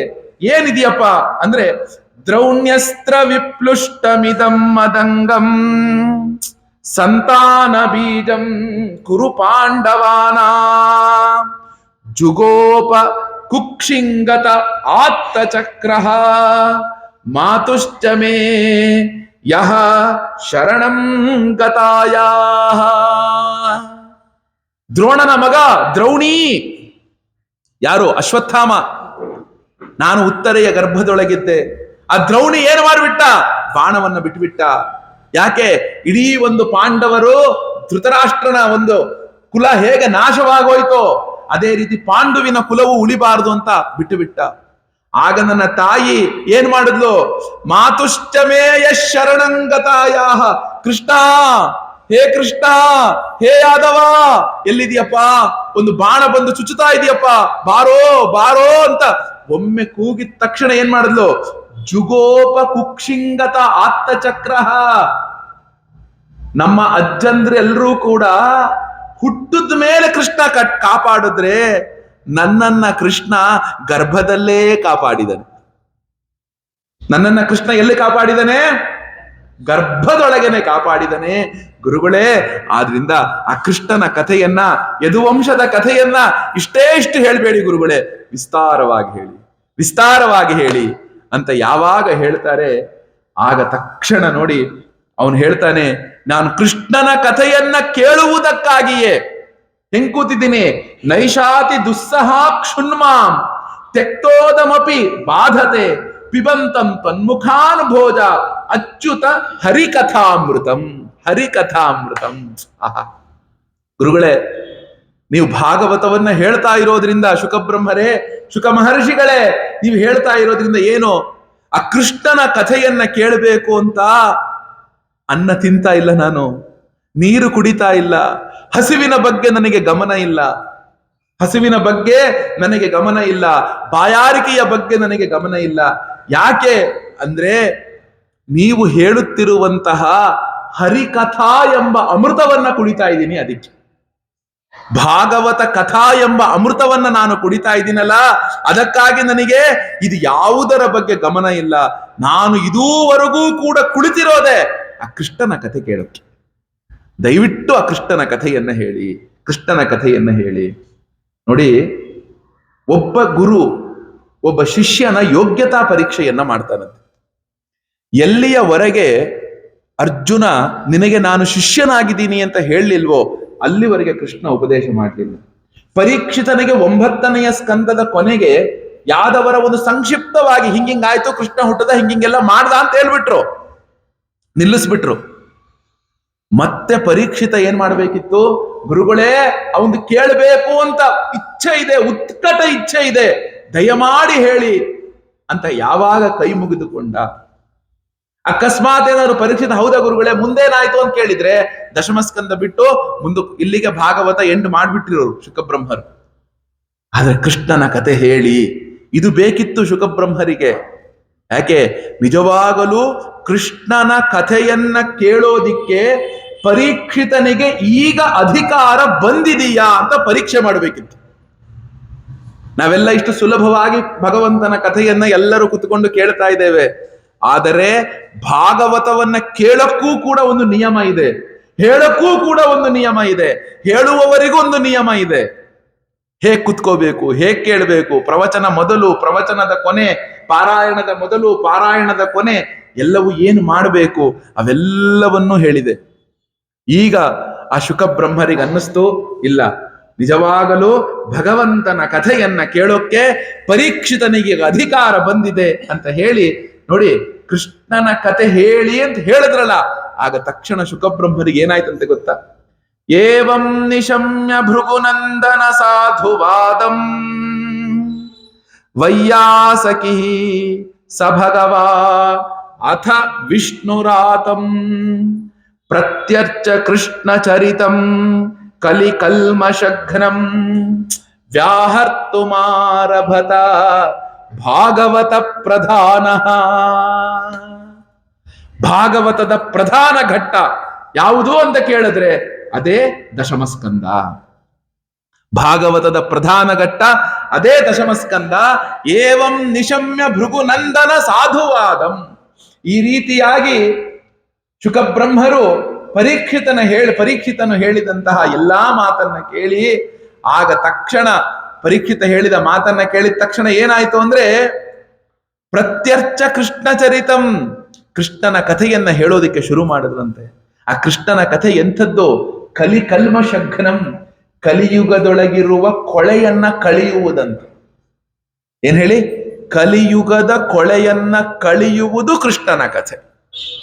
ಯಾವುದು ನಿಜವಾದ ಕಥೆ, ನಿಜವಾದಂತಹ ಆ ಒಂದು ಕೊಳೆ, ಕಲಿಯುಗದ ಕೊಳೆ ಅಂದ್ರೆ ಏನು ಗೊತ್ತಾ? ನಿಜವಾದ ಕೊಳೆ ಬಂದು ಆ ನಾನು ನನ್ನದು ಎಂಬ ಮೋಹವೇ ಮತ್ತು ಸ್ವಾರ್ಥ ಬುದ್ಧಿ ಮತ್ತು ಅಸೂಯೆ, ಕಾಮ, ಕ್ರೋಧ, ಲೋಭ, ಮೋಹ, ಮದ, ಮತ್ಸರ ಅಂತ ಏನ್ ಹೇಳ್ತೀವಿ, ಇದೇ ನಿಜವಾದ ಕಲಿಯುಗದ ಕೊಳೆ. ನಾವು ಏನೋ ಈಗ ಪ್ರಪಂಚ ತುಂಬಾ ಹಾಳಾಗ್ತಾ ಇದೆ, ಯಾವುದೋ ಓಝೋನ್ ಪದರ ಎಲ್ಲ ತೂತು ಬೀಳ್ತಾ ಇದೆ, ಎಲ್ಲೋ ಹಿಮದ ಗಡ್ಡೆಗಳೆಲ್ಲ ನೀರಾಗಿ ಹರಿತಾ ಇದೆ, ಮುಂದೆ ನೀರಿಗೆ ಏನ್ ಮಾಡೋದು, ಶುದ್ಧ ಗಾಳಿಗೆ ಏನ್ ಮಾಡೋದು, ನೀವ್ಯಾರು ಯೋಚನೆ ಮಾಡಬೇಡಿ. ಅದನ್ನೆಲ್ಲ ಭಗವಂತ ನೋಡ್ಕೊಳ್ತಾನೆ. ಏನ್ ಹೇಳಿ? ಭಗವಂತ ನೋಡ್ಕೊಳ್ತಾನೆ. ಪ್ರಪಂಚವನ್ನ ಕಾಪಾಡೋದು ಅವನ ಒಂದು ಧರ್ಮ, ಖಂಡಿತ ನೋಡ್ಕೊಳ್ತಾನೆ. ಅದಕ್ಕೆ ನಾವು ಸಹಾಯಭೂತರಿರ್ಬೇಕು. ನಾವು ಹಾಗಂತ ಅವನು ನೋಡ್ಕೊಳ್ತಾನೆ ಅಂತ ಎಲ್ಲವನ್ನೂ ನಾವು ಹಾಳು ಮಾಡಬಾರ್ದು, ಎಲ್ಲವನ್ನೂ ನಾವು ಹಾಳು ಮಾಡಬಾರ್ದು. ಆದರೆ ನಿಜವಾಗಲೂ ಯಾವಾಗ ನಾವೆಲ್ಲರೂ ಕೂಡ ಭಗವಂತನನ್ನ ಪ್ರೀತಿಸುವವರಾಗ್ತೇವೆ, ಆಗ ನಾವು ಪ್ರಕೃತಿಗೆ ಸ್ವಲ್ಪವೂ ತೊಂದರೆಯನ್ನ ಕೊಡದೆ ಜೀವನವನ್ನ ಮಾಡ್ತೇವೆ. ಯಾಕೆ ಗೊತ್ತಾ? ಭಗವಂತ ನಮ್ಮ ಮುಂದೆ ಎಲ್ಲಾ ರೂಪದಿಂದಲೂ ನಿಂತಿದ್ದಾನೆ ಎಂಬ ಭಾವ ನಮಗೆ ಬರುತ್ತೆ. ಎಲ್ಲಾ ರೂಪದಿಂದಲೂ ಭಗವಂತ ನಮ್ಮ ಮುಂದೆ ಆಗ ನಾವು ಹೇಗೆ ಏನನ್ನ ಹಾಳು ಮಾಡೋಕೆ ಸಾಧ್ಯ? ಕಲ್ಮಷಘ್ನಂ. ಕಲ್ಮಷ ಅಂದ್ರೇನು? ಈ ಒಂದು ಬುದ್ಧಿಯೇ. ಆ ಒಂದು ಬುದ್ಧಿಯನ್ನ ಹಾಳು ಮಾಡಿ ಆ ಭಾಗವತ ಪ್ರಧಾನವಾದ ಕೃಷ್ಣ ಕಥೆಯನ್ನ ಆರಂಭ ಮಾಡ್ತಾರೆ. ಮೊದಲಿಗೆ ಹೇಳಿಬಿಡ್ತಾರೆ, ನೋಡಪ್ಪ, ಕೃಷ್ಣನ ಕಥೆಯನ್ನ ಹೇಳಿದ್ರೆ ಆ ಕೃಷ್ಣನ ಕಥೆ ಎಲ್ಲೆಡೆಯಿತ್ತು ಅಲ್ಲಿ 3 ಜನರು ಶುದ್ಧರಾಗಿ ಹೋಗ್ತಾರೆ. 3 ಜನರು ಶುದ್ಧರಾಗಿ ಹೋಗ್ತಾರೆ. ಯಾವುದು? ವಾಸುದೇವ ಕಥಾಯಾಮ್ ಯಜ್ಜಾತ ನೈಷ್ಠಿಕೀರತಿ. ನಿನಗೆ ಹೃದಯದಿಂದಲೇ ಪ್ರಕೃತಿ ದತ್ತವಾಗಿಯೇ ಭಗವಂತನ ಕಥೆಯೊಳಗೆ ನಿನಗೆ ಒಂದು ಶುದ್ಧವಾದಂತಹ ಒಂದು ಪ್ರೇಮ ಇದೆಯಪ್ಪ. ಆದ್ರಿಂದ ಈ ಒಂದು ಭಗವಂತನ ಕಥೆಯನ್ನ ಕೇಳಿದಾಗ 3 ಜನರು ತೃಪ್ತರಾಗಿ ಹೋಗ್ತಾರೆ. ಯಾರ್ಯಾರು? ಮೊದಲನೆಯದಾಗಿ ಭಗವಂತನ ಕಥೆಯನ್ನ ಕೇಳುವಂತಹ ಎಲ್ಲಾ ಮಹಾಜನರು, ಅವರಿಗೆ ಶ್ರೋತಾರಂ. ಎರಡನೆಯವರು ಯಾರು ತೃಪ್ತರಾಗ್ತಾರೆ? ಭಗವಂತನ ಕಥೆ ಹೇಳಿ ಅಂತ ಹೇಳಿದಂತಹ ಪೃಚ್ಛಕರು, ಅವರು ತೃಪ್ತರಾಗ್ತಾರಂತ. ನಂತರ ಯಾರು ತೃಪ್ತರಾಗ್ತಾರೆ? ವಕ್ತಾರಂ, ಹೇಳುವವರೂ ಶುದ್ಧರಾಗ್ತಾರಂತೆ. ಕಥಾಶ್ರವಣವನ್ನ ಮಾಡುವವರು, ಕಥೆಯನ್ನ ಹೇಳಿ ಅನ್ನುವಂತಹ ವಕ್ತಾರರು, ಹೇಳಿ ಅನ್ನುವ ಪೃಚ್ಛಕರು ಮತ್ತು ವಕ್ತಾರರು ಎಲ್ಲರೂ ತೃಪ್ತರಾಗ್ತಾರೆ ಅಂತ ಹೇಳಿದ ಮೇಲೆ ಒಂದು ಕಥೆಯನ್ನ, ಕೃಷ್ಣನ ಕಥೆಯನ್ನ ಆರಂಭ ಮಾಡ್ತಾರೆ. ನೋಡಿಪ್ಪ, ಯಾವಾಗ ಭಗವಂತನ ಚಿಂತನೆಯನ್ನ ಬಿಟ್ಟಂತಹ ರಾಜರುಗಳ ರೂಪದಿಂದಿದ್ದಂತಹ ರಾಕ್ಷಸರು ಹೆಚ್ಚು ಬೆಳೆದ್ರು, ಆಗ ಭೂಮಿಗೆ ಅವರ ಭಾರವನ್ನ ತಡೆದುಕೊಳ್ಳಕ್ಕಾಗದೆ ಒಂದು ಗೋರೂಪದಿಂದ ಬ್ರಹ್ಮನ ಬಳಿಗೆ ಹೋಯ್ತಂತೆ. ಯಾಕೆ ಗೋರೂಪದಿಂದ ಹೋಯ್ತು? ಭಗವಂತ ಹೇಳ್ಬಿಟ್ಟೇನೆ, ಗೋ ಬ್ರಾಹ್ಮಣ ಹಿತಾಯಚ. ನಾನು ಏನಕ್ಕಪ್ಪ ಅಂದ್ರೆ ಒಂದು ಆ ಗೋವನ್ನ ಕಾಪಾಡೋದಿಕ್ಕೋಸ್ಕರ ನಾನು ಯಾವಾಗ್ಲೂ ಕಟಿಬದ್ಧನಾಗಿರ್ತೇನೆ. ಭಗವಂತನಿಗೆ ಅದಕ್ಕೋಸ್ಕರ ಏನ್ ಮಾಡಿದ್ರಂತೆ, ಆ ಒಂದು ಗೋರೂಪದಿಂದ ಯಾವಾಗ ಆ ಗೋವು ಬ್ರಹ್ಮನ ಬಳಿಗೆ ಹೋಗಿ ತನ್ನೆಲ್ಲ ದುಃಖವನ್ನ ತೋಡ್ಕೊಳ್ತು, ಆಗ ಬ್ರಹ್ಮರು ಹೇಳ್ತಾರೆ, ಅಪ್ಪ, ಎಲ್ಲಾ ದೇವತೆಗಳನ್ನು ಕೂಡ ಮುಂದೆ ಮಾಡಿಕೊಂಡು ಈಶ್ವರಾದಿಗಳೆಲ್ಲರನ್ನು ಕರ್ಕೊಂಡು ಆ ಕ್ಷೀರ ಸಮುದ್ರದ ಉತ್ತರ ಭಾಗಕ್ಕೆ ಹೋಗ್ತಾರಂತೆ. ಆ ಕ್ಷೀರ ಸಮುದ್ರದ ಉತ್ತರ ಭಾಗಕ್ಕೆ ತಡಿಗೆ ಒಂದು ಹೋದಾಗ ಆಗ ಬ್ರಹ್ಮರು ಧ್ಯಾನ ಮಗ್ನರಾಗ್ತಾರಂತೆ. ಆ ಒಂದು ವೈಕುಂಠ ಲೋಕವನ್ನ ನೋಡ್ತಾರೆ, ಎಲ್ಲರನ್ನೂ ಕೂಡ ಸ್ತೋತ್ರ ಮಾಡ್ತಾರೆ. ವೈಕುಂಠ ಅಂದ್ರೆ ಏನು ಗೊತ್ತಾ? ಭೋಜರಾಜ ತನ್ನ ಚಂಪೂ ರಾಮಾಯಣದಲ್ಲಿ ವೈಕುಂಠದ ಬಗ್ಗೆ ಒಂದು ಶ್ಲೋಕವನ್ನ ಬರೆದಿದ್ದಾನೆ. ವೈಕುಂಠಾಖ್ಯಂ ಮುನಿ ಜನ ಮನಃ ಚಾತಕಾನಾಂ ಶರಣ್ಯಂ. ವೈಕುಂಠ ಅಂದ್ರೆ ಏನಪ್ಪಾ ಅಂದ್ರೆ, ಮುನಿಗಳ ಮನಸ್ಸೆಂಬ ಚಾತಕ ಪಕ್ಷಿ ಇದೆಯಲ್ಲ, ಈ ಚಾತಕ ಪಕ್ಷಿ ಅಂದ್ರೆ ಏನು ಗೊತ್ತಾ? ಅದಕ್ಕೆ ಗಂಟಲಲ್ಲಿ ರಂಧ್ರ ಇರುತ್ತಂತೆ. ಅದು ಕೊಕ್ಕಿಂದ ನೀರು ಕುಡಿದ್ರೆ ಗಂಟಲಿಂದ ಹೊರಗೆ ಬಂದ್ಬಿಡುತ್ತಂತೆ, ಗಂಟಲಿಂದ ಅದು ಹೊರಗಡೆ ಬಂದು ಬಿಡುತ್ತಂತೆ. ಆ ಒಂದು ಚಾತಕ ಪಕ್ಷಿ ಏನ್ ಮಾಡ್ಬೇಕಂದ್ರೆ ಅದು ಕೊಕ್ಕಿಂದ ನೀರು ಕುಡಿಬೇಕು, ಅದು ನೇರವಾಗಿ ನೀರು ಅದರ ಗಂಟಲಲ್ಲೇ ಬಿದ್ದು ಹೊಟ್ಟೆಯನ್ನ ಸೇರ್ಬೇಕು, ಗಂಟಲಲ್ಲೇ ಬಿದ್ದು ಹೊಟ್ಟೆಯನ್ನ ಸೇರ್ಬೇಕು. ಗ್ರೀಷ್ಮ ಋತುವಿನ ಬಿಸಿಲಿನಲ್ಲಿ ಒಂದು ಬಂಡೆಯ ಕಲ್ಲಿನ ಮೇಲೆ ಕುಳಿತುಕೊಂಡು ನೀರಿನ ಸೆಲೆ ಇಲ್ಲದ ಜಾಗದೊಳಗೆ ಚಾತಕ ಪಕ್ಷಿ ಕತ್ತನ್ನು ಹಿಂಗೆ ಎತ್ತಿದೆಯಂತೆ. ಯಾಕೆ ಎತ್ತಿದೆ ಗೊತ್ತಾ? ಒಂದು ಹನಿ ನೀರು ಬೀಳುತ್ತೇನೋ ನಾನು ಬದುಕುತ್ತೀನೇನೋ ಅಂತ.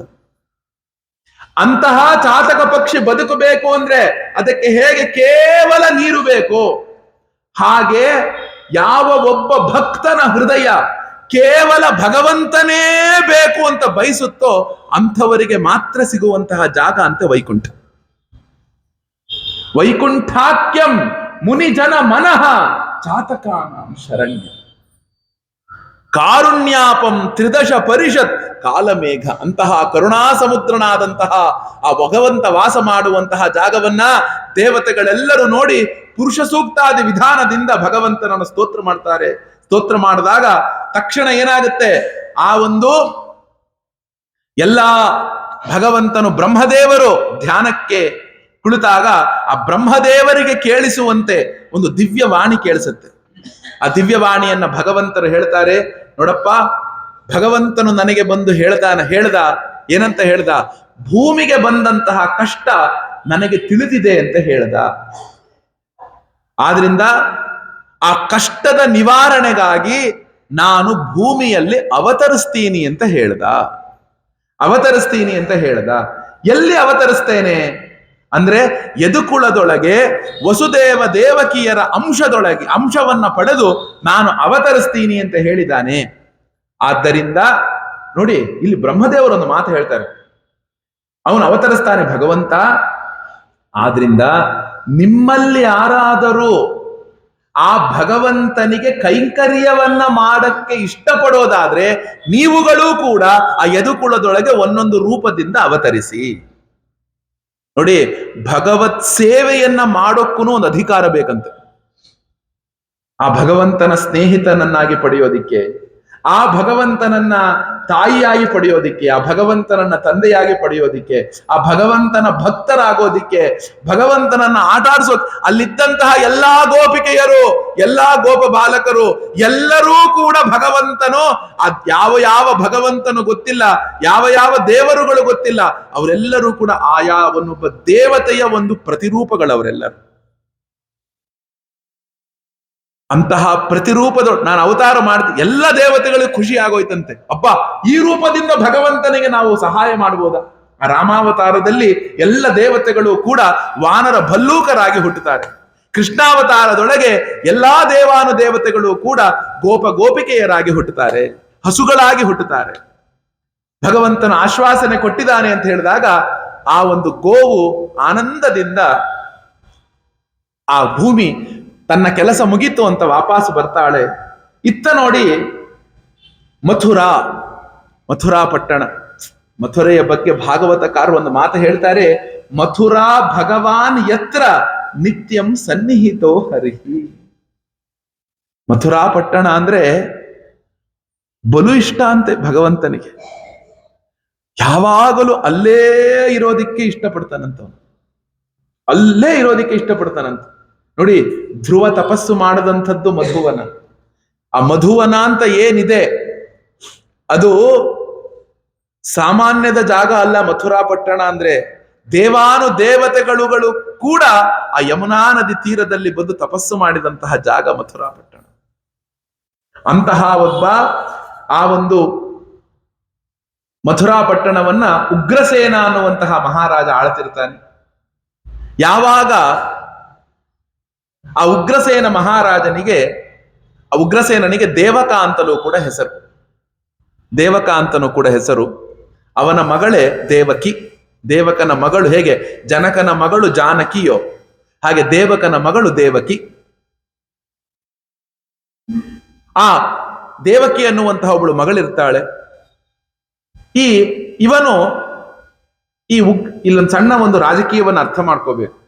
ಇವರೆಲ್ಲರೂ ಕೂಡ ಜರಾಸಂಧನ ಕೆಳಗಡೆ ಇದ್ದಂತಹ ಸಾಮಂತ ರಾಜರುಗಳು. ಆ ಒಂದು ಜಾಗದ ಮಹಾಶಕ್ತಿವಂತ ರಾಜ ಅಂದ್ರೆ ಜರಾಸಂಧ. ಮತ್ತೆ ಇನ್ನೊಂದು ತಿಳ್ಕೊಳ್ಳಿ, ಕೃಷ್ಣಾವತಾರದ ಸಂದರ್ಭದೊಳಗೆ ಇದ್ದಂತಹ ಎಲ್ಲಾ ರಾಜರುಗಳು ಕೂಡ ಬ್ರಹ್ಮನನ್ನ ತಪಸ್ಸನ್ನ ಮಾಡಿ ವರವನ್ನ ಪಡೆದಂತಹ ರಾಜರುಗಳವರು. ಆ ಎಲ್ಲಾ ತಪಸ್ಸಿನ ಫಲವನ್ನು ದುಷ್ಟ ಕೆಲಸಕ್ಕೆ ಉಪಯೋಗಿಸ್ತಿದ್ರಷ್ಟೇ ಅವರು. ಏನಕ್ಕೆ ಈ ಬ್ರಹ್ಮ ನಡೀರಪ್ಪ ನಾವು ನಾರಾಯಣನ ಹತ್ರ ಹೋಗೋಣ ಅಂತ ಹೇಳ್ದ ಅಂದ್ರೆ, ಎಲ್ಲರನ್ನೂ ಕೂಡ ನನ್ನ ವರವನ್ನ ತಗೊಂಡೆ ಮದೋನ್ಮತ್ತರಾಗಿರೋರು, ಅವ್ರನ್ನ ನಾನು ಉಪಸಂಹಾರ ಮಾಡೋಕೆ ನನ್ನ ಶಕ್ತಿ ಸಾಕಾಗಲ್ಲ. ಬ್ರಹ್ಮನಿಗೊಂದು ಕಡೆಗೆ ನಾರಾಯಣ ಒಂದು ಕಡೆಗೆ ಅಪ್ಪ ಒಂದು ವಾರ್ನಿಂಗ್ ಕೂಡ ಕೊಟ್ಟಿದ್ದಾನೆ ಭಾಗವತದೊಳಗೆ, ನರಸಿಂಹಾವತಾರದಲ್ಲಿ. ಬ್ರಹ್ಮ, ನೀ ಇನ್ನು ಮುಂದೆ ವರವನ್ನು ಕೊಡಬೇಕಾದ್ರೆ ನೀನು ಅವನ ಸ್ವಭಾವ ಏನು ಎಂತ ಅಂತ ನೋಡ್ ವರ ಕೊಡಪ್ಪ. ಈಗ ಹೆಂಗೋ ಹಿಂಗ್ ಅವತಾರ ಮಾಡದೆ, ಮುಂದೆ ಇನ್ನೇನೇನೋ ವರ ಕೊಟ್ಬಿಟ್ಬೇಡ ನೀನು. ಅವನ್ನೆಲ್ಲವನ್ನು ತಳೆದು ಹೆಂಗ ಅವತಾರ ಮಾಡ್ಲಿ ನಾನು? ಆಕಾಶದಲ್ಲಲ್ಲ, ಭೂಮಿ ಮೇಲಲ್ಲ, ಮನುಷ್ಯ ಅಲ್ಲ, ಪ್ರಾಣಿ ಅಲ್ಲ, ಯಾವ ಆಯುಧದಲ್ಲಿಲ್ಲ, ಹಗಲಲ್ಲ, ರಾತ್ರಿ ಅಲ್ಲ, ಇನ್ನೊಂದಲ್ಲ, ಮತ್ತೊಂದಲ್ಲ ಅಂತ ಇಷ್ಟುದ್ದಲ್ಲಿ ತಥಾಸ್ತು ಅಂದ್ಬಿಡ್ತೀಯ ನೀನು. ಅದೆಲ್ಲವನ್ನೂ ಇಲ್ದಂಗ ಅವತಾರ ಮಾಡ್ಬೇಕಾಗಿರೋ ನಾನೆಷ್ಟು ಕಷ್ಟಪಡ್ಬೇಕು ಹೇಳಿ ನೋಡೋಣ. ಬ್ರಹ್ಮನಿಗೆ ಒಂದು ವಾರ್ನಿಂಗ್ ಕೊಟ್ಟಿಯೇನೆ, ಆದರೂ ಬ್ರಹ್ಮ ಬಿಡೋದಿಲ್ಲ. ಅವನೊಂದ್ಸಲ ಅವನು ತುಂಬಾ ಶುದ್ಧ ಹೃದಯ ಅವನ ಬ್ರಹ್ಮ ಅನ್ಕೊಡ್ಲೆ ಏನಪ್ಪ ಬೇಕೋ, ಹೌದಾ, ಹಿಂದೆ ಮುಂದೆಲ್ಲ ಆಯ್ತು, ತಥಾಸ್ತು, ಸರಿ ಇಟ್ಕೋ, ತಥಾಸ್ತು ಇಟ್ಕೋ. ಅದಕ್ಕೆ ನೋಡಿ ಎಲ್ಲಾ ರಾಕ್ಷಸರುಗಳು ಕೂಡ ಹೆಚ್ಚು ತಪಸ್ಸನ್ನು ಮಾಡಿದ್ದು ಬ್ರಹ್ಮನನ್ ಕುರಿತೆ. ಎಲ್ಲರೂ ಅಸ್ತು ಅಂದ್ಬಿಡ್ತಾನೆ, ಆಯ್ತು. ಯಾಕೆ ಗೊತ್ತಾ, ಅವನಿಗೊಂದು ದೊಡ್ಡ ಒಂದಿದೆ, ನಾನು ಏನೇ ಮಾಡಿದ್ರು ಸರಿ ಮಾಡಕ್ ವಿಷ್ಣು ಇದ್ದಾನೆ ಅಂತ. ಏನ್ ಹೇಳಿ, ನಾನು ಏನೇ ಮಾಡಿದ್ರು ಕೂಡ ಅದನ್ನ ಸರಿ ಮಾಡಕ್ ಅವನಿದ್ದಾನೆ. ಆದ್ರಿಂದ ನಾನು ಪಾಡಿನ ಮಾಡ್ಕೊಂಡು ಹೋಗ್ತಾ ಇದ್ರೆ ಆಯ್ತು, ಮುಂದ್ ನೋಡ್ಕೊಳ್ಳೋಣ. ಆಮೇಲೆ ಇನ್ನೊಂದೇನಿಷ್ಟ, ನಾನು ಏನೇನು ವರ ಕೊಟ್ಟಿದ್ದೀನಿ ಅದೆಲ್ಲವನ್ನೂ ಕಾಪಾಡೋಕೆ ವಿಷ್ಣುನೇ ಬರ್ಬೇಕಲ್ಲ, ಆ ಲೀಲೆ ನೋಡಕ್ ಅವನಿಗೆ ಇಷ್ಟ ಅಂತ. ಏನ್ ಹೇಳಿ, ನಾನು ಎಷ್ಟು ಕಷ್ಟದ್ದು ವರ ಕೊಟ್ರು ಅದಕ್ಕೆ ಏನೋ ಒಂದು ಉಪಾಯ ಹುಡುಕ ಅವತಾರ ಮಾಡ್ತಾನಲ್ಲ ಭಗವಂತ, ಅದನ್ನ ನೋಡಕ್ ಅವನಿಗಿಷ್ಟ ಅಂತ. ಅದಕ್ಕೆ ಎಂತದ್ದು, ಯಾಕಂದ್ರೆ ಏನೇ ಆದ್ರೂ ಆ ಬ್ರಹ್ಮನ ಆ ವಿಷ್ಣುವಿನ ನಾಭಿ ಒಳಗಿರೋಂತಾನೆ ಅವನು. ಮಾಡ್ತೀನಿ ತಡಿ ಅಂತ ಇಂಥ ವರಗಳನ್ನ ಕೊಡ್ತಿರ್ತಾನಂತ. ನೋಡಿ ಎಷ್ಟು ಚೆನ್ನಾಗಿದೆ. ಆ ಉಗ್ರಸೇನನ ಮಗ ಇಬ್ಬರು, ಕಂಸ ಮತ್ತು ದೇವಕಿ. ಶೂರಸೇನನ ಮಗ ವಸುದೇವ. ನೋಡಿ, ಇದೊಂದು ಸಣ್ಣ ಅರ್ಥ ಮಾಡ್ಕೋಬೇಕಿಲ್ಲಿ. ಆ ಕಾಲದ ದೊಡ್ಡ ಬಲಿಷ್ಠ ರಾಜ ಅಂದ್ರೆ ಜರಾಸಂಧ. ಆ ಜರಾಸಂಧನ ಕೆಳಗೆ 100 ದುಷ್ಟ ರಾಜರುಗಳಿರ್ತಾರೆ. ಶಿಶುಪಾಲ, ದಂತವಕ್ತ್ರ, ಪ್ರಲಂಬ, ಮುಷ್ಟಿಕ, ಎಲ್ಲಾ ದೊಡ್ಡ ದೊಡ್ಡ ರಾಕ್ಷಸರುಗಳು ಕೂಡ ಈ ಏನು ಬಕ, ಅಘ ಅಂತೆಲ್ಲ ಏನೇನು ಕೃಷ್ಣರು ಹೇಳ್ತಾರೆ, ಅವರೆಲ್ಲರೂ ಅವ್ರ ಕೆಳಗಿದ್ದಂತಹ ರಾಕ್ಷಸರುಗಳೇ. ಒಂದೊಂದು ಪ್ರಾಂತ್ಯಕ್ಕೆ ಅಧಿಪತಿಯನ್ನ ವಹಿಸ್ಬಿಟ್ಟಿರ್ತಾನ ಅವನು. ನೋಡಿ, ಆಗ ಏನಾಗುತ್ತೆ ಅಂದ್ರೆ, ಈ ವಸುದೇವನು ಯಾರು, ಈ ಉಗ್ರ ಶೂರಸೇನ ಯಾರು? ವಸುದೇವನ ಅಪ್ಪ ಶೂರಸೇನ ಇರ್ತಾನ. ನೋಡಿ, ಈಗ ನಾವು ಒಂದು ಭಾರತ ಅಂತ ಅನ್ಕೊಳ್ಳೋಣ. ಈ ಭಾರತಕ್ಕೆ ರಾಜ ಒಬ್ಬ ಇರ್ತಾನೆ. ಯಾರು? ಆ ಭಾರತಕ್ಕೆ ಒಬ್ಬ ದೊಡ್ಡ ರಾಜ ಯಾರು? ಜರಾಸಂಧ. ಆ ಭಾರತದ ಕೆಳಗೊಂದು ಕರ್ನಾಟಕ ಬರುತ್ತೆ, ಇದಕ್ಕೊಬ್ಬ ಅಧಿಪತಿ ಇರ್ತಾನೆ, ಅವನು ಮುಖ್ಯಮಂತ್ರಿ ಅಂತ ಕರಿತೇವೆ. ಆ ಮುಖ್ಯಮಂತ್ರಿಯ ಜಾಗದಲ್ಲಿದ್ದಂಥವನು ಯಾರು? ಈ ಉಗ್ರಸೇನ. ಈ ಶೂರಸೇನ ಏನಿದ್ದಾನೆ ಅದರೊಳಗೊಂದು ಉಪಪ್ರಾಂತ, ಅವನು ಮಾಂಡಲಿಕ ಅಂತ ಹೇಳ್ತೇವೆ. ಈ ಉಗ್ರಸೇನನ ಒಂದು ಪ್ರಾಂತ್ಯ ಏನಿದೆ ಅದನ್ನು ಒಂದು ಸ್ವಲ್ಪ ಕಟ್ಟಾಗಿದೆ. ಅದರೊಳಗೊಂದು ಪ್ರಾಂತ್ಯದ ಒಂದು ಸಣ್ಣ ಮಾಂಡಲಿಕ ಈ ಒಬ್ಬ ಶೂರಸೇನ. ಇದೆಲ್ಲವೂ ಈ ಮಥುರಾ ಪಟ್ಟಣ ಯಾದವರ ಕೈಯೊಳಗೆ ಇದ್ದಂಥದ್ದು. ಯಾವಾಗ ಇವು ದುರ್ಬಲರಾಗಿ ಆದ್ರೂ ಅವ್ರನ್ನೆಲ್ಲ ಚಿಕ್ಕ ಪುಟ್ಟ ರಾಜ್ಯಗಳಿಗೆ ತಳ್ಳಿ ಮಥುರಾ ಪಟ್ಟಣದ ಅಧಿಪತ್ಯವನ್ನ ಇವ್ರು ವಹಿಸ್ಕೊಂಡ್ಬಿಟ್ರು. ಆದರೆ ಶೂರಸೇನನ ಮಗನಾದ ವಸುದೇವನ ಧರ್ಮ ಪ್ರಜ್ಞೆ ಜಗತ್ತಿಗೆ ಗೊತ್ತಿತ್ತು, ಅವನೆಷ್ಟು ಒಳ್ಳೆ ಹುಡುಗ ಅಂತ. ಆಗ ಉಗ್ರಸೇನ ಅನ್ಕೊಳ್ತಾನೆ, ನನ್ನ ಮಗಳಿಗೆ ನಿಜವಾದ ಒಬ್ಬ ವರ ಆಗಬೇಕು ಅಂದ್ರೆ ಅದು ವಸುದೇವನೇ ಆಗಬೇಕು ಅಂತ ವಿವಾಹವನ್ನು ಕೂಡ ಮಾಡಿಬಿಡ್ತಾರೆ.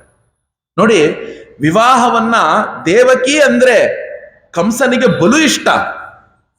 ಎಷ್ಟು ಪ್ರಿಯ ಅಂದ್ರೆ ದೇವಕಿಗೆ ಕಂಸ, ದೇವಕಿನೂ ಅಷ್ಟೇ ಇಷ್ಟಪಡ್ತಿರ್ತಾಳೆ, ಕಂಸನೂ ಅಷ್ಟೇ ಇಷ್ಟಪಡ್ತಿರ್ತಾನೆ.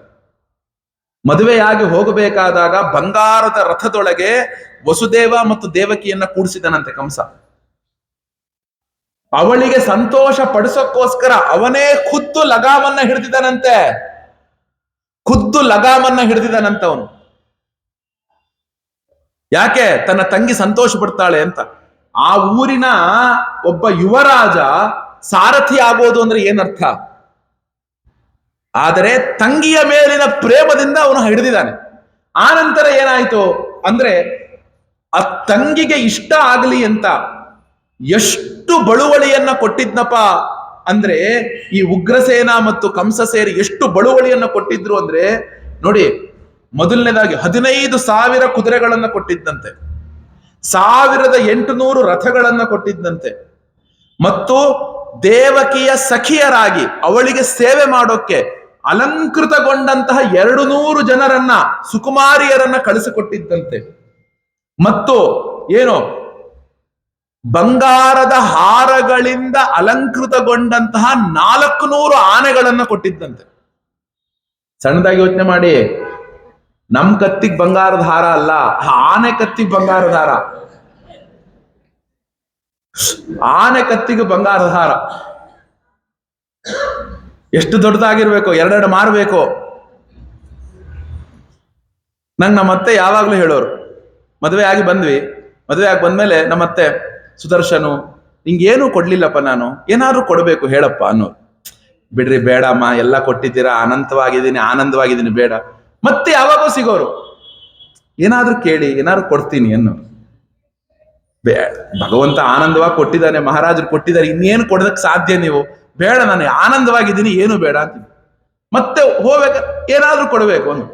ಒಂದು ಕೆಲಸ ಮಾಡಿ, ಮುಂದಿನ ಸಲ ಬರ್ಬೇಕಾದ್ರೆ ನಂಗೊಂದು ಬಂಗಾರದ ಉಡ್ದಾರ ಮಾಡಿಸ್ಕೊಟ್ಬಿಡಿ ಎಂದೆ. ಅವ್ರು ಬಂಗಾರದ ಸರ ಅಂದಾರು ಮಾಡಿಸ್ಕೊಡ್ತಿದ್ರೇನು, ನನ್ನ ಸೊಂಟಕ್ಕೆ ಬಂಗಾರದ ಉಡ್ದಾರ ಅಂದ್ರೆ ಎಷ್ಟುದ್ದ ಬೇಕು? ಅವತ್ತಿಂದ ಅವ್ರು ಕೇಳದೆ ಬಿಟ್ಬಿಟ್ರು. ಉಡ್ದಾರ ಮಾಡಿಸ್ಕೊಡಿ ಅಂದ್ಬಿಟ್ಟೆ, ಕೇಳದೆ ಬಿಟ್ಬಿಟ್ರು. ಯಾಕೆ ಅಂದ್ರೆ, ನಾವು ನಮ್ಮ ಕತ್ತಿಗೆ ಹಾರ ಅಲ್ಲ, ಆನೆಯ ಕತ್ತಿಗೆ ಹಾರ ಅದು, ಆನೆಯ ಕತ್ತಿಗೆ ಹಾರ ಅದು. ಆಗ ಏನಾಯ್ತು ಅಂದ್ರೆ, ಅಷ್ಟು ಕೊಟ್ಟು ಕಳಿಸ್ತಿರ್ತಾನೆ. ಅಷ್ಟು ಪ್ರೇಮದಿಂದ ಹೋಗಬೇಕಾದ್ರೆ ಒಂದು ಅಶರೀರವಾಣಿ ಆಗತ್ತೆ. ಏನು ಅಶರೀರವಾಣಿ ಆಗತ್ತೆ? ಮೊದಲನೇದಾಗಿ ನೋಡಿ, ಇಲ್ಲೊಂದು ಸಣ್ಣ ತಮಾಷೆ ಇದೆ. ಪತಿ ಪ್ರಗ್ರಹಿಣಂ ಕಂಸಂ ಅಭಾಷ್ಯ ಅಶರೀರವಾಕ್ ಅಸ್ಯಾಸ್ತ್ವಾಷ್ಟಮೋ ಗರ್ಭ ಹಂತಾಯಾಂಬಹಸೆ ಬುಧ. ಮೊದಲನೇದಾಗಿ ಆ ಅಶರೀರವಾಣಿ ಕೂಗಿದ್ದೇನು ಗೊತ್ತಾ? ಅಬುಧ, ಮುಠಾಳ ಅಂತ ಕೂಗ್ಬಿಡ್ತು. ಆ ಕೂಗಿದ ತಕ್ಷಣ ಕಂಸ ಒಬ್ಬನೇ ಹಿಂತಿರುಗಿ ನೋಡ್ದ, ಯಾರೋ ನನ್ನನ್ನು ಕೂಗ್ತಿದಾರಲ್ಲ ಅಂತ. ಈಗ ನೋಡಿ, ಕಂಸ ನಿನಗೆ ಹೇಳ್ತಾ ಇದ್ದೀನಿ ಅಂತ ಏನು ಹೇಳಲಿಲ್ಲ ಅಶರೀರವಾಣಿ, ಅದು ಕೂಗಿದ್ದು ಅಬುಧ, ಮುಠಾಳ ಅಂದ್ಬಿಡ್ತು. ಕಂಸ ಹಿಂತಿರುಗಿ ನೋಡ್ದು. ಅಂದ್ರೆ ಇಲ್ಲಿ ಸಣ್ಣದಾಗಿ ಒಂದು ಸಣ್ಣ ತಮಾಷೆ ಇದೆ. ಏನು ಅಂದ್ರೆ, ಕಂಸನಿಗೆ ವಿದ್ಯಾಭ್ಯಾಸ ಮಾಡಬೇಕಾದಾಗ ಅವ್ರ ಗುರುಗಳು ಅವನಿಗೆ ಮುಠಾಳ ಅಂತ ಕರಿತಿದ್ರೇನು, ದಡ್ಡ ಅಂತ ಕರಿತಿದ್ರೇನು. ದಡ್ಡ ಅಂದ್ಬಿಡ್ತು. ಇವ್ನು ಹಿಂತಿರುಗಿ ನೋಡ್ದ. ಆಗ ಹೇಳ್ತು ಏನಂತ? ಅಸ್ಯಾಸ್ತಾಂ ಅಷ್ಟಮೋ ಗರ್ಭ ಹಂತ. ಇಷ್ಟು ಪ್ರೇಮದಿಂದ ನೀನು ಇವಳನ್ನ ಕಳುಹಿಸಿ ಕೊಡ್ತಾ ಇದೆಯಲ್ಲಪ್ಪ, ಇವಳಲ್ಲಿ ಹುಟ್ಟಿದಂತಹ 8ನೆಯ ಮಗುವೆ ನಿನಗೆ ಮೃತ್ಯು ಅಂತ ಹೇಳ್ಬಿಟ್ಟು. ಇವಳಿಂದ ಹುಟ್ಟಿದಂತಹ 8ನೆಯ ಮಗುವೇ ನಿನಗೆ ಮೃತ್ಯು ಅಂತ ಹೇಳಿದ ತಕ್ಷಣವೇ ನೋಡಿ, ಇತ್ಯುಕ್ತಸ್ಸ ಖಲಃ ಪಾಪಃ ಭೋಜಾನಾಂ ಕುಲ ಪಾಂಸನಃ ಭಗಿನೀಂ ಹಂತು ಮಾರಬ್ಧ ಖಡ್ಗ ಪಾಣಿ ಕಚೇಗ್ರಹಿ. ನೋಡಿ, ಈ ಕಾನ್ಫ್ಲಿಕ್ಟ್ ನ ನೀವು ವಿಚಾರ ಮಾಡಬೇಕು. ಅಷ್ಟು ಪ್ರೇಮದಿಂದ ತನ್ನನ್ನ ತಾನು ಸಾರಥಿಯನ್ನಾಗಿ ಮಾಡಿಕೊಂಡು ಇಷ್ಟೆಲ್ಲ ಬಳುವಳಿಯನ್ನ ಕೊಟ್ಟು ಕಳುಹಿಸಿದಂತಹ ಕಂಸನು ಯಾವಾಗ ಈ ಅಶರೀರವಾಣಿ ಆಯಿತೋ, ಆ ಕ್ಷಣ ಏನ್ ಮಾಡ್ದ ಅಂದ್ರೆ, ಪಕ್ಕದಲ್ಲಿದ್ದಂತಹ ಕತ್ತಿಯನ್ನ ಎಳೆದಂತೆ, ಹಿಂದಕ್ಕೆ ತಿರುಗದನಂತೆ, ದೇವಕಿಯ ತಲೆಗೆ ಕೈ ಹಾಕದಂತೆ, ತಲೆಯನ್ನ ತಗ್ಗಿಸಿ ಕತ್ತಿಯನ್ನ ಮೇಲೆ ಎತ್ತೇ ಬಿಟ್ಟಂತೆ ಕತ್ತನ್ನ ಕಡಿದು ಬಿಡ್ತೀನಿ ಅಂತ. ಅಬ್ಬಬ್ಬ, ಆ ತಂಗಿಯ ಪ್ರೇಮ ಎಲ್ಲಿ ಹೋಯಿತು? ಅದು ಕೇವಲ ಒಂದು ಮಾತು, ಇವಳು ಹುಟ್ಟೋ 8ನೇ ಗರ್ಭ ನಿನ್ನನ್ನ ಸಾಯಿಸತ್ತೆ ಅಂತ. ನೆನಪಿಟ್ಟುಕೊಳ್ಳಿ, ಇದು ಒಬ್ಬ ಮನುಷ್ಯನ ಸಹಜ ಪ್ರತಿಕ್ರಿಯೆ. ಇದು ನಾವು ಜಗತ್ತನ್ನ ಎಲ್ಲಿಯವರೆಗೆ ಇಷ್ಟಪಡ್ತೀವಿ ಗೊತ್ತಾ? ನನಗೆ ಏನೂ ತೊಂದರೆ ಆಗುವವರೆಗೂ ಇಷ್ಟಪಡ್ತೇನೆ. ನನಗಿಲ್ಲಿಂದ ತೊಂದರೆ ಅಂತ ಗೊತ್ತಾಯ್ತು ಅಂದ್ರೆ ಆ ತೊಂದರೆಯನ್ನ ನಾವು ಕಳಿತೇವೆ, ಇಲ್ಲ ಆ ತೊಂದರೆಯಿಂದ ದೂರ ಹೋಗ್ತೇವೆ. ಇವನು ಕಂಸ ಮೊದಲೇ ಹೃದಯದೊಳಗೆ ದುಷ್ಟ, ಹೃದಯದಿಂದ ದುಷ್ಟ ಇವನು. ಯಾವಾಗ ಈ ಅಶರೀರವಾಣಿ ಆಯ್ತೋ ತಕ್ಷಣ ಏನಾಯ್ತು, ಹಿಂದೆ ತಿರುಗದವನೇ ಕುತ್ತಿಗೆಯನ್ನ ಎಳೆದವನೇ ಕತ್ತನ್ನು ಎತ್ತ ಬಿಟ್ಟ. ಎಲ್ಲಿ ಹೋಯ್ತು ಆ ಪ್ರೇಮ? ಈಗ ನೋಡಿ, ಉಪನಿಷತ್ತಲ್ಲೊಂದು ಮಂತ್ರಭಾಗ ಇದೆ, ತುಂಬಾ ಚೆನ್ನಾಗಿದೆ. ನಹಿ ಪುತ್ರ ಕಾಮಾಯ ಪುತ್ರ ಪ್ರಿಯಂ ಭವತಿ, ಆತ್ಮನಸ್ತು ಕಾಮಾಯ ಪುತ್ರ ಪ್ರಿಯಂ ಭವತಿ. ಜಾಯಾ ಕಾಮಾಯ ಜಾಯಾ ಪ್ರಿಯಂ ಭವತಿ, ಆತ್ಮನಸ್ತು ಕಾಮಾಯ ಜಾಯಾ ಪ್ರಿಯಂ ಭವತಿ. ನ ವಿತ್ತಃ ಕಾಮಾಯ ವಿತ್ತಃ ಪ್ರಿಯಂ ಭವತಿ, ಆತ್ಮನಸ್ತು ಕಾಮಾಯ ವಿತ್ತಃ ಪ್ರಿಯಂ ಭವತಿ. ಬೃಹದಾರಣ್ಯಕ ಉಪನಿಷತ್ತಿನ ಮಂತ್ರ ಇದು. ಸರ್ವಃ ಕಾಮಾಯ ಸರ್ವಃ ಪ್ರಿಯಂ, ಆತ್ಮನಸ್ತು ಕಾಮಾಯ ಸರ್ವಃ ಪ್ರಿಯಂ ಭವತಿ. ಹೆಂಡತಿ ಇದಾಳೆ ಅನ್ನೋ ಮಾತ್ರದಿಂದಲೇ ಹೆಂಡತಿ ನನಗಿಷ್ಟ ಅಲ್ಲ, ಆ ಹೆಂಡತಿ ನನಗೆ ಅನುಕೂಲ ಆಗಿದ್ರೆ ಮಾತ್ರ ಇಷ್ಟ. ಅದೇ ರೀತಿ ಗಂಡ ಇದಾನೆ ಅನ್ನೋ ಮಾತ್ರದಿಂದಲೇ ಗಂಡ ನನಗಿಷ್ಟ ಅಲ್ಲ, ಆ ಗಂಡ ನನಗೆ ಅನುಕೂಲ ಆಗಿದ್ರೆ ಗಂಡ ಇಷ್ಟ. ನಾ ಮನೆಗೆ ಹೋದ ತಕ್ಷಣ ಕಿಟಿ ಮಾಡಿ ಹ್ಞೂ ಅಂದು ಕಿಟಿ ಮಾಡಿದ್ರೆ ನಮ್ಮ ಅಜ್ಜಿ ಬೈಯೋದು. ನಮ್ಮ ಅಜ್ಜ ತುಂಬಾ ಕಿಟಿ ಮಾಡೋದು, ಈ ಬ್ರಾಹ್ಮಣನ್ ಯಾವತ್ತೂ ಹಿಂಗೆ ಅಪ್ಪ, ಎಷ್ಟು ಕಿಟಿ ಮಾಡ್ತಾನೆ ಮನುಷ್ಯ, ಬೈಯೋರು ನಮ್ಮಜ್ಜಿ. ಆದ್ರೂ ನಮ್ಮಜ್ಜ 97 ವರ್ಷ ಇದ್ರು, ನಮ್ಮಜ್ಜಿ 91 ವರ್ಷ ಇದ್ರು. 90 ವರ್ಷದಲ್ಲಿ ನಮ್ಮ ಅಜ್ಜಿ ಮುಕ್ತರಾಗಿದ್ದು. ಅಜ್ಜಿ ಮುಕ್ತರಾಗಿ 8-9 ತಿಂಗಳಿಗೆ ನಮ್ಮ ಅಜ್ಜನು ಮುಕ್ತರಾಗ್ಬಿಟ್ರು. 1 ವರ್ಷದ ಒಳಗೆ ಇರ್ಲಿಲ್ಲ ಅವರಿಬ್ರು ಸಪರೇಟ್ ಆಗಿ, ತುಂಬಾ ದಿನ ಬದುಕಕ್ಕಾಗ್ಲಿಲ್ಲ ಅವರಿಬ್ರಿಗೂ. ಏನಕ್ಕೆ ಹೇಳಿದೆ ಅಂದ್ರೆ,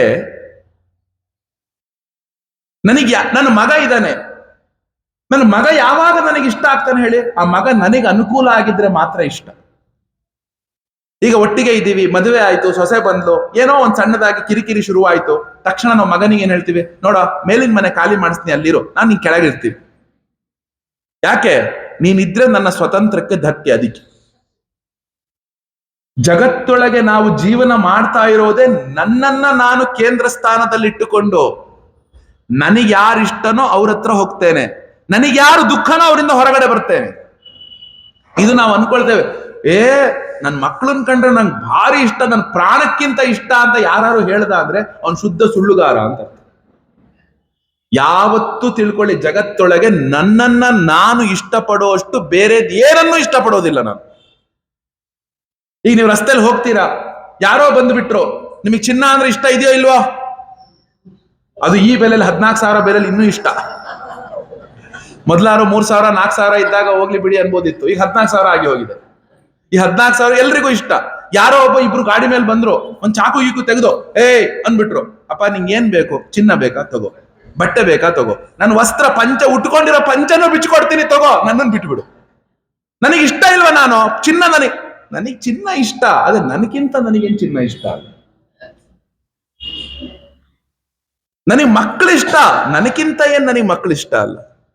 ನನಗೆ ಹೆಂಡತಿ ಇಷ್ಟ, ನನಗಿಂತ ಏನ್ ನನ್ನ ಹೆಂಡತಿ ಇಷ್ಟ ಅಲ್ಲ.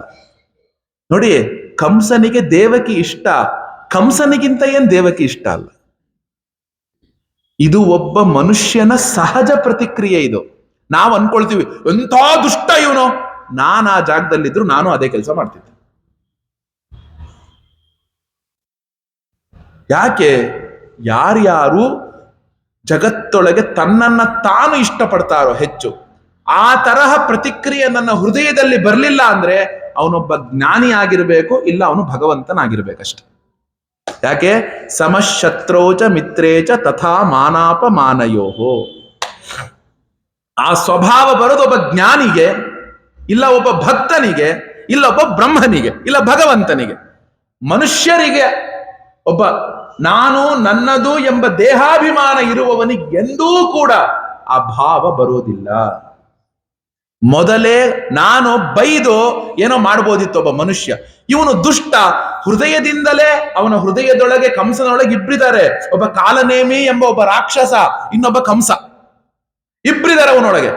ಆ ರಾಕ್ಷಸ ಆ ದೇವಕಿಯನ್ನ ಇಷ್ಟಪಡ್ತಾ ಇದ್ದಂಥದ್ದು ಕಂಸ.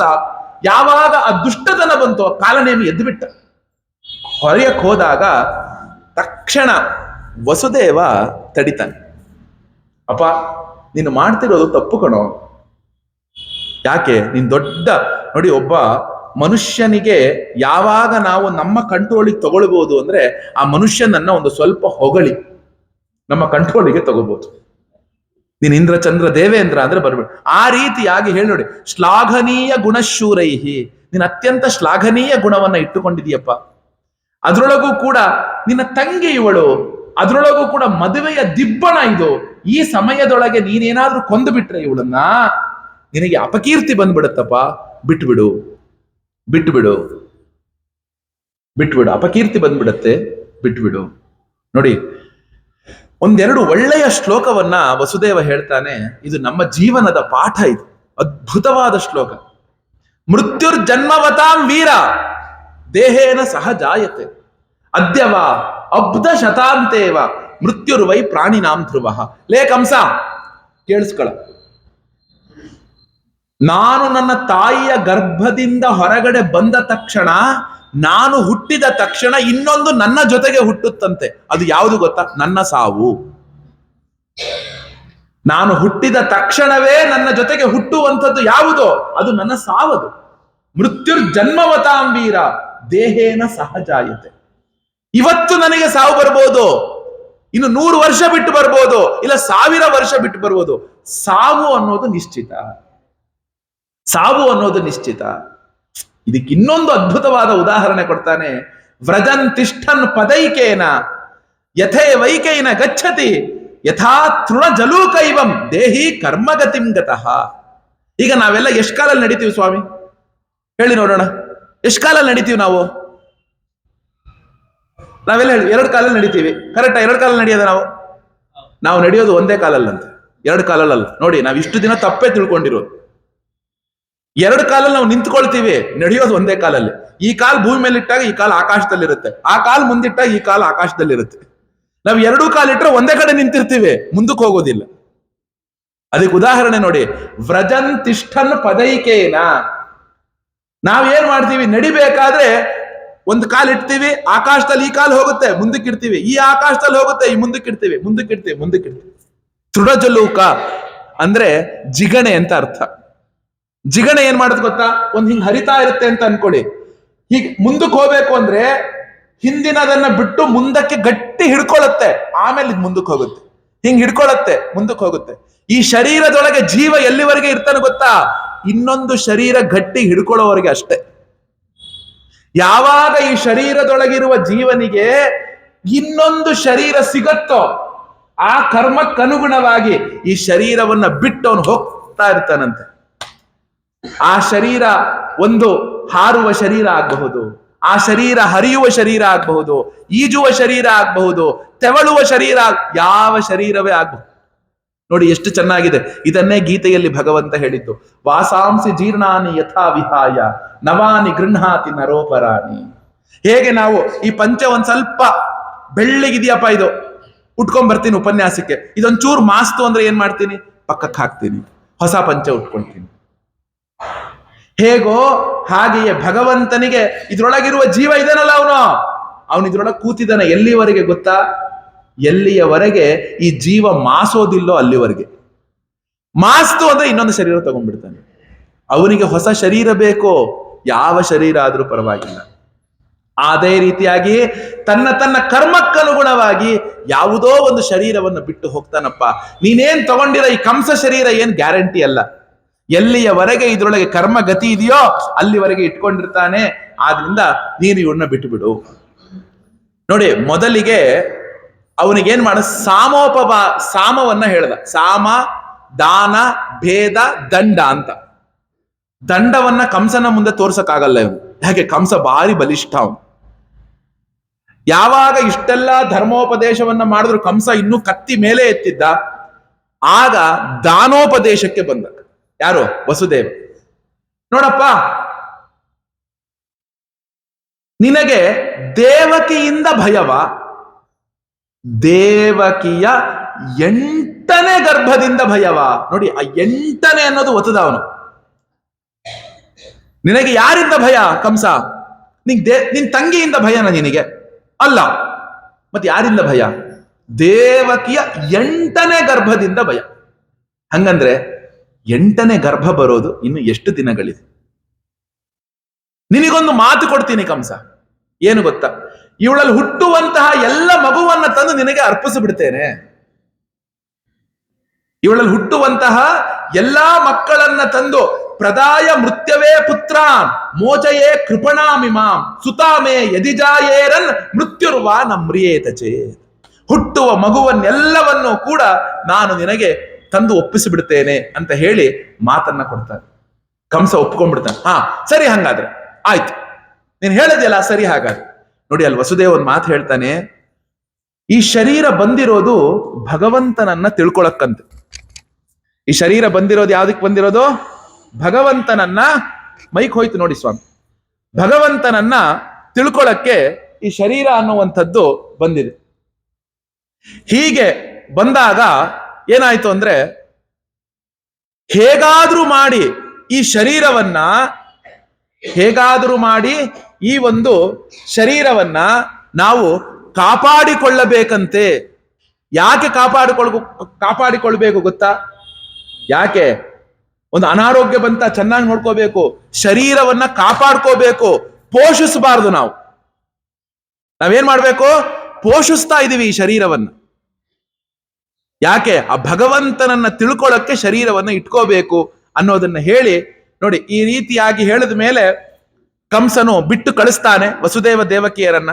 ಬಿಟ್ಟು ಕಳಿಸಿದ ಮೇಲೆ ಕಂಸನಿಗೆ ಆ ವಸುದೇವ ಮತ್ತು ದೇವಕಿಯರಿಗೆ ಮೊದಲನೇ ಮಗು ಆಗತ್ತೆ. ಆ ಮಗುವಿಗೆ ಕೀರ್ತಿಮಂತ ಅಂತ ಹೆಸರನ್ನ ಇಡ್ತಾರೆ. ಆ ಮಗುವಿಗೆ ಕೀರ್ತಿಮಂತ ಅನ್ನುವಂತಹ ಹೆಸರನ್ನ ಇಡ್ತಾರೆ.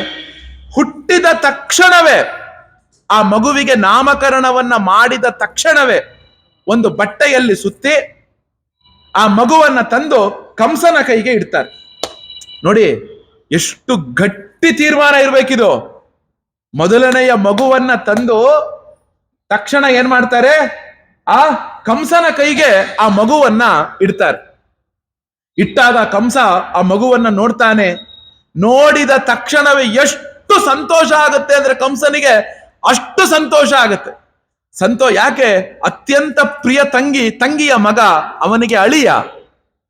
ತಕ್ಷಣ ಹೇಳ್ತಾನೆ, ಅಪ್ಪ ವಸುದೇವ, ನನಗೆ 8ನೆಯ ಗರ್ಭದಿಂದ ಮೃತ್ಯು ಅಂತ ಇದೆ. 8ನೆಯ ಗರ್ಭದಿಂದ ಬರ್ತಾ ಇಲ್ಲ ಸ್ವಾಮಿ, 8ನೆಯ ಗರ್ಭದಿಂದ ಮೃತ್ಯು ಅಂತ ಇದೆ. ಆದ್ರಿಂದ ಏನ್ ಮಾಡೋ, ಈ ಮಗುವನ್ನ ನೀನ್ ತಗೊಂಡೋಗು ಅಂತ ವಾಪಸ್ ಕೊಟ್ಬಿಡ್ತಾನೆ. ಈ ಮಗುವನ್ನ ತಗೊಂಡೋಗು ಅಂತ ವಾಪಸ್ ಕೊಟ್ಬಿಡ್ತಾನೆ. ನೋಡಿ ಎಷ್ಟು ಚೆನ್ನಾಗಿದೆ. ವಾಪಸ್ಸು ಕೊಟ್ಟು ಕಳಿಸಿದಾಗ ವಸುದೇವ ಅನ್ಕೊಳ್ತಾನೆ, ಈ ದುಷ್ಟರ ಚಿತ್ತ ಯಾವಾಗ ಏನಾಗುತ್ತೆ ಅಂತ ಗೊತ್ತಿಲ್ಲ ಅಂತ ಹೇಳಿ ಮೊದಲು ದಡ ದಡ ದಡ ದಡ ವಾಪಸ್ ಬಂದ್ಬಿಡ್ತಾನೆ. ಆಗ ತಕ್ಷಣ ಇಲ್ಲಿ ಕೆಲಸ ಕೆಟ್ಟೋಯ್ತಲ್ಲ ಅಂದ್ಕೊಂಡು ನಾರದರು ಕಂಸನ ಹತ್ರ ಬರ್ತಾರೆ.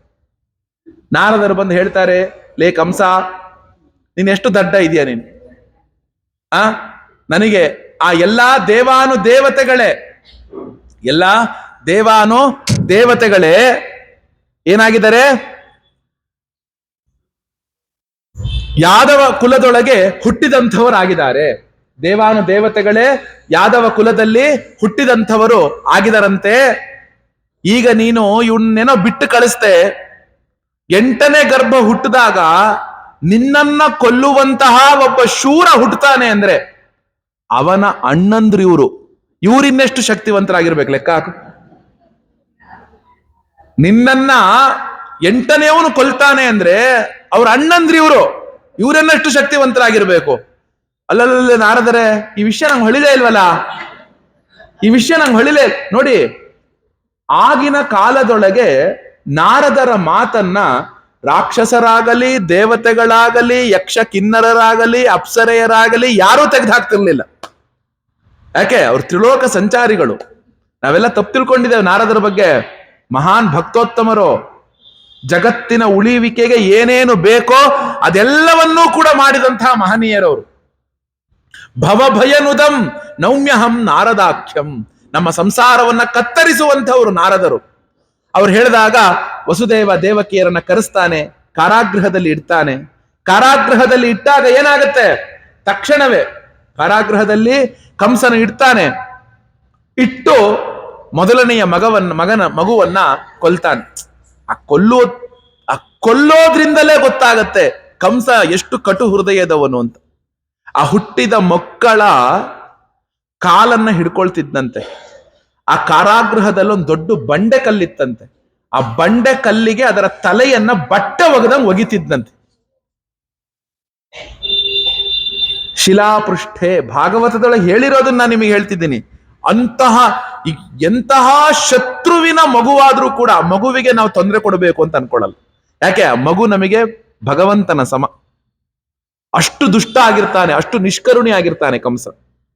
ಯಾಕೆ ಇಷ್ಟು ದುಷ್ಟ ನಿಷ್ಕರುಣಿ ಆಗಿರ್ತಾನಪ್ಪ ಕಂಸ ಅಂದ್ರೆ, ಅವನದೊಂದು ಮಂತ್ರಿ ಮಂಡಲ ಇರುತ್ತೆ, ಅವನೊಂದು ಸ್ನೇಹ ಮಂಡಲ ಇರುತ್ತೆ. ಏನು ಸ್ನೇಹಿತರು? ಯಾರ್ಯಾರು ಗೊತ್ತಾ ಕಂಸನ ಸ್ನೇಹಿತರು? ಪ್ರಳಂಬಾಸುರ, ಬಕಾಸುರ, ಚಾಣೂರ, ತೃಣಾವರ್ತ, ಅಘಾಸುರ, ಮುಷ್ಟಿಕಾಸುರ, ಅರಿಷ್ಟಾಸುರ, ದ್ವಿವಿಧ, ಪೂತನ, ಕೇಶಿ, ಧೇನುಕ, ಬಾಣಾಸುರ, ಭೌಮಾಸುರ, ಮತ್ತೆ ದೊಡ್ಡವರೆಲ್ಲರೂ ಕೂಡ ಆ ಕಂಸನ ಮಂತ್ರಿ ಮಂಡಲದವರಾಗಿರ್ತಾರೆ. ಅವ್ರಿಗೊಂದು ಆರ್ಡರ್ ಮಾಡ್ಬಿಡ್ತಾನೆ, ನೋಡಪ್ಪ ಈ ಯದುವಂಶದೊಳಗೆ ಏನೋ ದೇವತೆಗಳೆಲ್ಲ ಅವತಾರ ಮಾಡಿಯರಂತೆ, ಅವರೆಲ್ಲರನ್ನು ಹೊಡೆದಾಕಿ ಅಂತ ಹೇಳ್ಬಿಡ್ತಾನೆ. ಇವರೆಲ್ಲರೂ ಹೋಗಿ ಅವರನ್ನ ಹೊಡೆಯಕ್ ಶುರು ಮಾಡಿದಾಗ ಈ ಯದುವಂಶದವರೆಲ್ಲರೂ ಕೂಡ ಕುರು, ಪಾಂಚಾಲ, ಕೇಕೇಯ, ಶಾಲ್ವ, ವಿದರ್ಭ, ನಿಷಧ, ವಿದೇಹ, ಕೋಸಲ ಮುಂತಾದಂತಹ ಎಲ್ಲ ದೇಶಗಳಿಗೂ ಕೂಡ ಓಡಿ ಹೋಗ್ಬಿಡ್ತಾರಂತೆ ಯದುವಂಶದವರೆಲ್ಲರೂ. ಇತ್ತ ಯಾವಾಗ 6ನೆಯ ಗರ್ಭವೂ ಪರಂಧಾಮಕ್ಕೆ ಸೇರಿಸ್ತಾನೆ ಕಂಸ, 7ನೆಯ ಗರ್ಭದೊಳಗೆ ಆ ಶೇಷನಾದಂತಹ ಆದಿಶೇಷನು ದೇವಕಿಯ ಗರ್ಭದಲ್ಲಿ ಪ್ರವೇಶ ಮಾಡ್ತಾನೆ. ಆ ದೇವಕಿಯ ಗರ್ಭದೊಳಗೆ ಪ್ರವೇಶವನ್ನ ಮಾಡಿದಾಗ ಏನಾಗುತ್ತೆ ಅಂದ್ರೆ, ಆಗ ಅಂದುಕೊಳ್ತಾನವನು 7ನೆಯ ಗರ್ಭ ಪ್ರವೇಶ ಆಗಿದೆ ಎಂದಾಗ ದೇವಕಿಗೆ ಒಂದು 5-6 ತಿಂಗಳುಗಳಾದಾಗ ಆಗ ಭಗವಂತನ ಅಣತಿಯಾಗತ್ತೆ. ಯಾರಿಗೆ? ಯೋಗ ಮಾಯೆಗೆ. ಗಚ್ಚದೇವಿ ವ್ರಜಂಭದ್ರೇ ಗೋಪಗೋಪಿ ಅಲಂಕೃತಂ ಗೋಪಗೋಪಿಭಿ ರೋಹಿಣಿ ವಸುದೇವಸ್ಯ ಭಾರ್ಯಾಸ್ತೆ ನಂದಗೋಕುಲೆ. ನೋಡಿ, ವಸುದೇವನ ಹೆಂಡತಿ ಒಬ್ಬಳು ನಂದಗೋಪನ ಅರಮನೆಯಲ್ಲಿ ಇರ್ತಾಳೆ. ಅವನೆಲ್ಲ ವಸುದೇವನಿಗೆ ದೇವಕಿಯನ್ನ ಬಿಟ್ಟು 13 ಜನ ಹೆಂಡತಿಯರಿರ್ತಾರೆ. ದೇವಕಿಯನ್ನ ಬಿಟ್ಟು ಒಬ್ಬೊಬ್ಬರು ಒಂದೊಂದು ಕಡೆಗೆ ಇರ್ತಾರೆ. ಭಗವಂತ ಹೇಳ್ತಾನೆ, ಯೋಗಮಾಯೆ ಈಗಲೇ ಹೋಗಮ್ಮ, ಆ ದೇವಕಿಯ ಗರ್ಭದಿಂದ ಆ ಗರ್ಭವನ್ನ ಎಳೆದು ರೋಹಿಣಿಯ ಗರ್ಭದೊಳಗೆ ಇಡು. ಹಾಗೂ ನೀನು ಏನು ಮಾಡು, ಯಶೋದೆಯ ಗರ್ಭದೊಳಗೆ ಬೆಳೆಯುವಂಥವಳಾಗು. ಯೋಗಮಾಯೆ ಅದೇ ರೀತಿಯಾಗಿ ಆ ಒಂದು ದೇವಕಿಯ ಗರ್ಭದಿಂದ ಎಳೆದು ರೋಹಿಣಿಯ ಗರ್ಭಕ್ಕೆ ಯೋಗಮಾಯೆ ಇಡ್ತಾಳೆ. ಇಟ್ಟಾಗ ಆಗ ಭಗವಂತ ಹೇಳ್ತಾನೆ, ನೋಡಪ್ಪ, ನಿನಗೆ ಅನೇಕ ಹೆಸರುಗಳು ಜಗತ್ತಲ್ಲಿ ಬರುತ್ತೆ. ದುರ್ಗಾ, ಭದ್ರಕಾಳಿ, ವಿಜಯ, ವೈಷ್ಣವಿ, ಕುಮುದ, ಚಂಡಿಕಾ, ಕೃಷ್ಣ, ಮಾಧವಿ, ಕನ್ಯಕಾ, ನಾರಾಯಣಿ, ಶಾರದಾ, ಅನೇಕ ಹೆಸರುಗಳಿಂದ ನೀನು ಅರ್ಚನೆ ಮಾಡ್ತಾರೆ. ನೀನು ನನ್ನ ತಂಗಿಯಾಗಿ ನೀನು ಇರುವಂಥವರಾಗು ಅಂತ ಹೇಳಿದಾಗ ಅದೇ ರೀತಿ ಆಗತ್ತೆ. ಇಡೀ ಜಗತ್ತಿಗೆ ವಿಷಯ ಹೋಗುತ್ತೆ. ಏನು ಅಂದ್ರೆ, ಅಯ್ಯೋ ಪಾಪ, ದೇವಕಿಗೆ ಗರ್ಭಪಾತ ಆಯ್ತಂತೆ ಅಂತ ಜಗತ್ತಿಗೆ ವಿಷಯ ಹೋಗುತ್ತೆ. ಹೀಗೆ ವಿಷಯ ಹೋದಾಗ ಏನಾಯ್ತು, ಆಗ ಕಂಸನು ಏನ್ ಹೀಗಾಗ್ಬಿಡ್ತಲ್ಲ ಅಂತ ಯೋಚನೆ ಮಾಡೋ ಅಷ್ಟೊತ್ತಿಗೆ 8ನೆಯ ಗರ್ಭ ದೇವಕಿಯ ಹೊಟ್ಟೆಗೆ ಪ್ರವೇಶ ಆಗತ್ತೆ. ಯಾರೋನು? ಅವನೇ ಭಗವಂತನಾದ ಶ್ರೀಹರಿ, ಶ್ರೀಕೃಷ್ಣನೇ ಅವರೊಳಗೆ ಪ್ರವೇಶವನ್ನ ಮಾಡ್ತಾನೆ. ಏನು? ತಥೋ ಜಗನ್ಮಂಗಳಮಚ್ಯುತಾಂಶಂ ಸಮಾಹಿತಂ ಶೂರಸುತೇನ ದೇವಿ ದಧಾರ ಸರ್ವಾತ್ಮಕಮಾತ್ಮಭೂತಂ ಕಾಷ್ಠಾಯತಾನಂದಕರಂ ಮನಸ್ತಃ. ನನ್ನೆಯ ತರಹವೇ ಇನ್ನೊಂದು 10 ನಿಮಿಷ ಹೆಚ್ಚು ಕುತ್ಕೊಳ್ಳಿ, ಮುಗಿಸ್ಬಿಡ್ತೇನೆ. ಏನು ಅಂದ್ರೆ, ಯಥಾ ತಥೋ ಜಗನ್ಮಂಗಳ ಮಚ್ಯುತಾಂಶಂ. ಆ ಭಗವಂತನು ವಸುದೇವನ ಒಳಹೊಕ್ಕು ವಸುದೇವನಿಂದ ದೇವಕಿಯ ಗರ್ಭವನ್ನ ಪ್ರವೇಶ ಮಾಡ್ತಾನೆ. ಆ ದೇವಕಿಯು ಅತ್ಯಂತ ಪ್ರೇಮದಿಂದ ಆ ಭಗವಂತನನ್ನ ಗರ್ಭದೊಳಗೆ ಧಾರಣೆಯನ್ನ ಮಾಡ್ಕೊಳ್ತಾಳೆ. ನೋಡಿ, ಅಲ್ಲಿ ಹೇಳ್ತಾರೆ, ಇಡೀ ಜಗತ್ತು ಯಾರೊಳಗಿದೆ? ಭಗವಂತನೊಳಗೆ ಇಡೀ ಜಗತ್ತಿದೆ. ಭಗವಂತನೊಳಗೆ ಇಡೀ ಜಗತ್ತಿದೆ. ಹೀಗಿದ್ದಾಗ ಅಂತಹ ಇಡೀ ಜಗತ್ತನ್ನ ತನ್ನೊಳಗಿಟ್ಟುಕೊಂಡಂತಹ ಭಗವಂತನನ್ನ ದೇವಕಿ ಪ್ರೇಮದಿಂದ ತನ್ನ ಗರ್ಭದೊಳಗೆ ಇಟ್ಟುಕೊಂಡಿದ್ಲಂತೆ. ದೇವಕಿ ಪ್ರೇಮದಿಂದ ತನ್ನ ಗರ್ಭದೊಳಗೆ ಅವಳು ಇಟ್ಟುಕೊಂಡಿದ್ದಂತೆ. ಯಾಕೆ? ಭಗವಂತನು ಇಡೀ ಜಗತ್ತಿಗೆ ನಿವಾಸ ಸ್ಥಾನ, ಆ ಭಗವಂತನಿಗೆ ದೇವಕಿ ವಾಸಸ್ಥಾನಳಾದ್ಲಂತೆ. ಅದನ್ನ ನೋಡಿ ಆಗ 8ನೆಯ ಗರ್ಭ ಆದಮೇಲೆ ಕಂಸ ಬರ್ತಾನೆ. ಕಂಸ ಬಂದು ದೇವಕಿಯನ್ನ ನೋಡ್ತಾನೆ. ದೇವಕಿಯ ಗರ್ಭದೊಳಗೆ ಭಗವಂತ ಇರೋದ್ರಿಂದ ದೇವಕಿಯ ಮೈಕಾಂತಿಯಿಂದ ಇಡೀ ಕಾರಾಗೃಹ ನಿಗಿ ನಿಗಿ ನಿಗಿ ನಿಗಿ ಬೆಳಕಿಂದ ಕೂಡಿತ್ತಂತೆ. ಅವಳ ಮೈಕಾಂತಿ ಎಷ್ಟಿತ್ತಪ್ಪ ಅಂದ್ರೆ ಕಾರಾಗೃಹವೇ ಬೆಳಗುವಷ್ಟು ಮೈಕಾಂತಿ ಇತ್ತಂತೆ. ತಕ್ಷಣ ಅಂದ್ಕೊಳ್ತಾನೆ, ಓಹೋ ಆಹೈಷಮೇ ಪ್ರಾಣಹರೋ ಹರಿರ್ಗುಹ. ಓಹೋ, ಇವಳೊಳಗಿರೋಳು ನನ್ನ ಪ್ರಾಣವನ್ನ ತೆಗೆಯುವ ಹರಿಯೇ ಇವಳೊಳಗಿದ್ದಾನೆ 100%. ಯಾಕೆ? ದೇವಕಿಯ ಮುಖ ಆನಂದವಾಗಿದೆ. ನೋಡಿ, ಒಬ್ಬಳು ಗರ್ಭವತಿ ಆದಂತಹ ಒಬ್ಬಳು ಹೆಣ್ಣು ಮಗಳಿಗೆ ಗರ್ಭ ಬೆಳೆದ ಹಾಗೆ ಶಾರೀರಿಕವಾಗಿ ದುಃಖ ಆಗುತ್ತಂತೆ.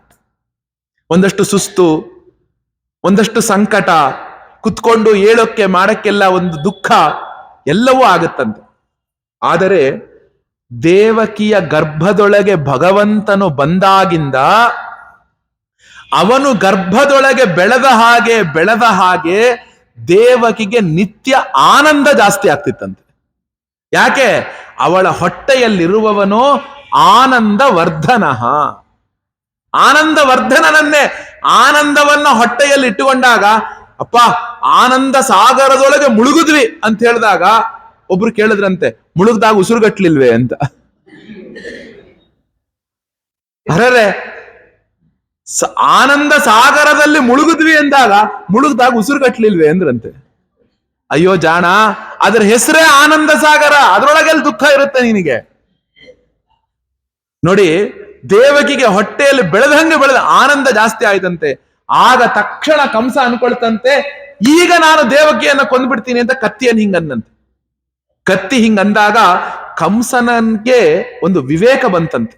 ಏನು ವಿವೇಕ?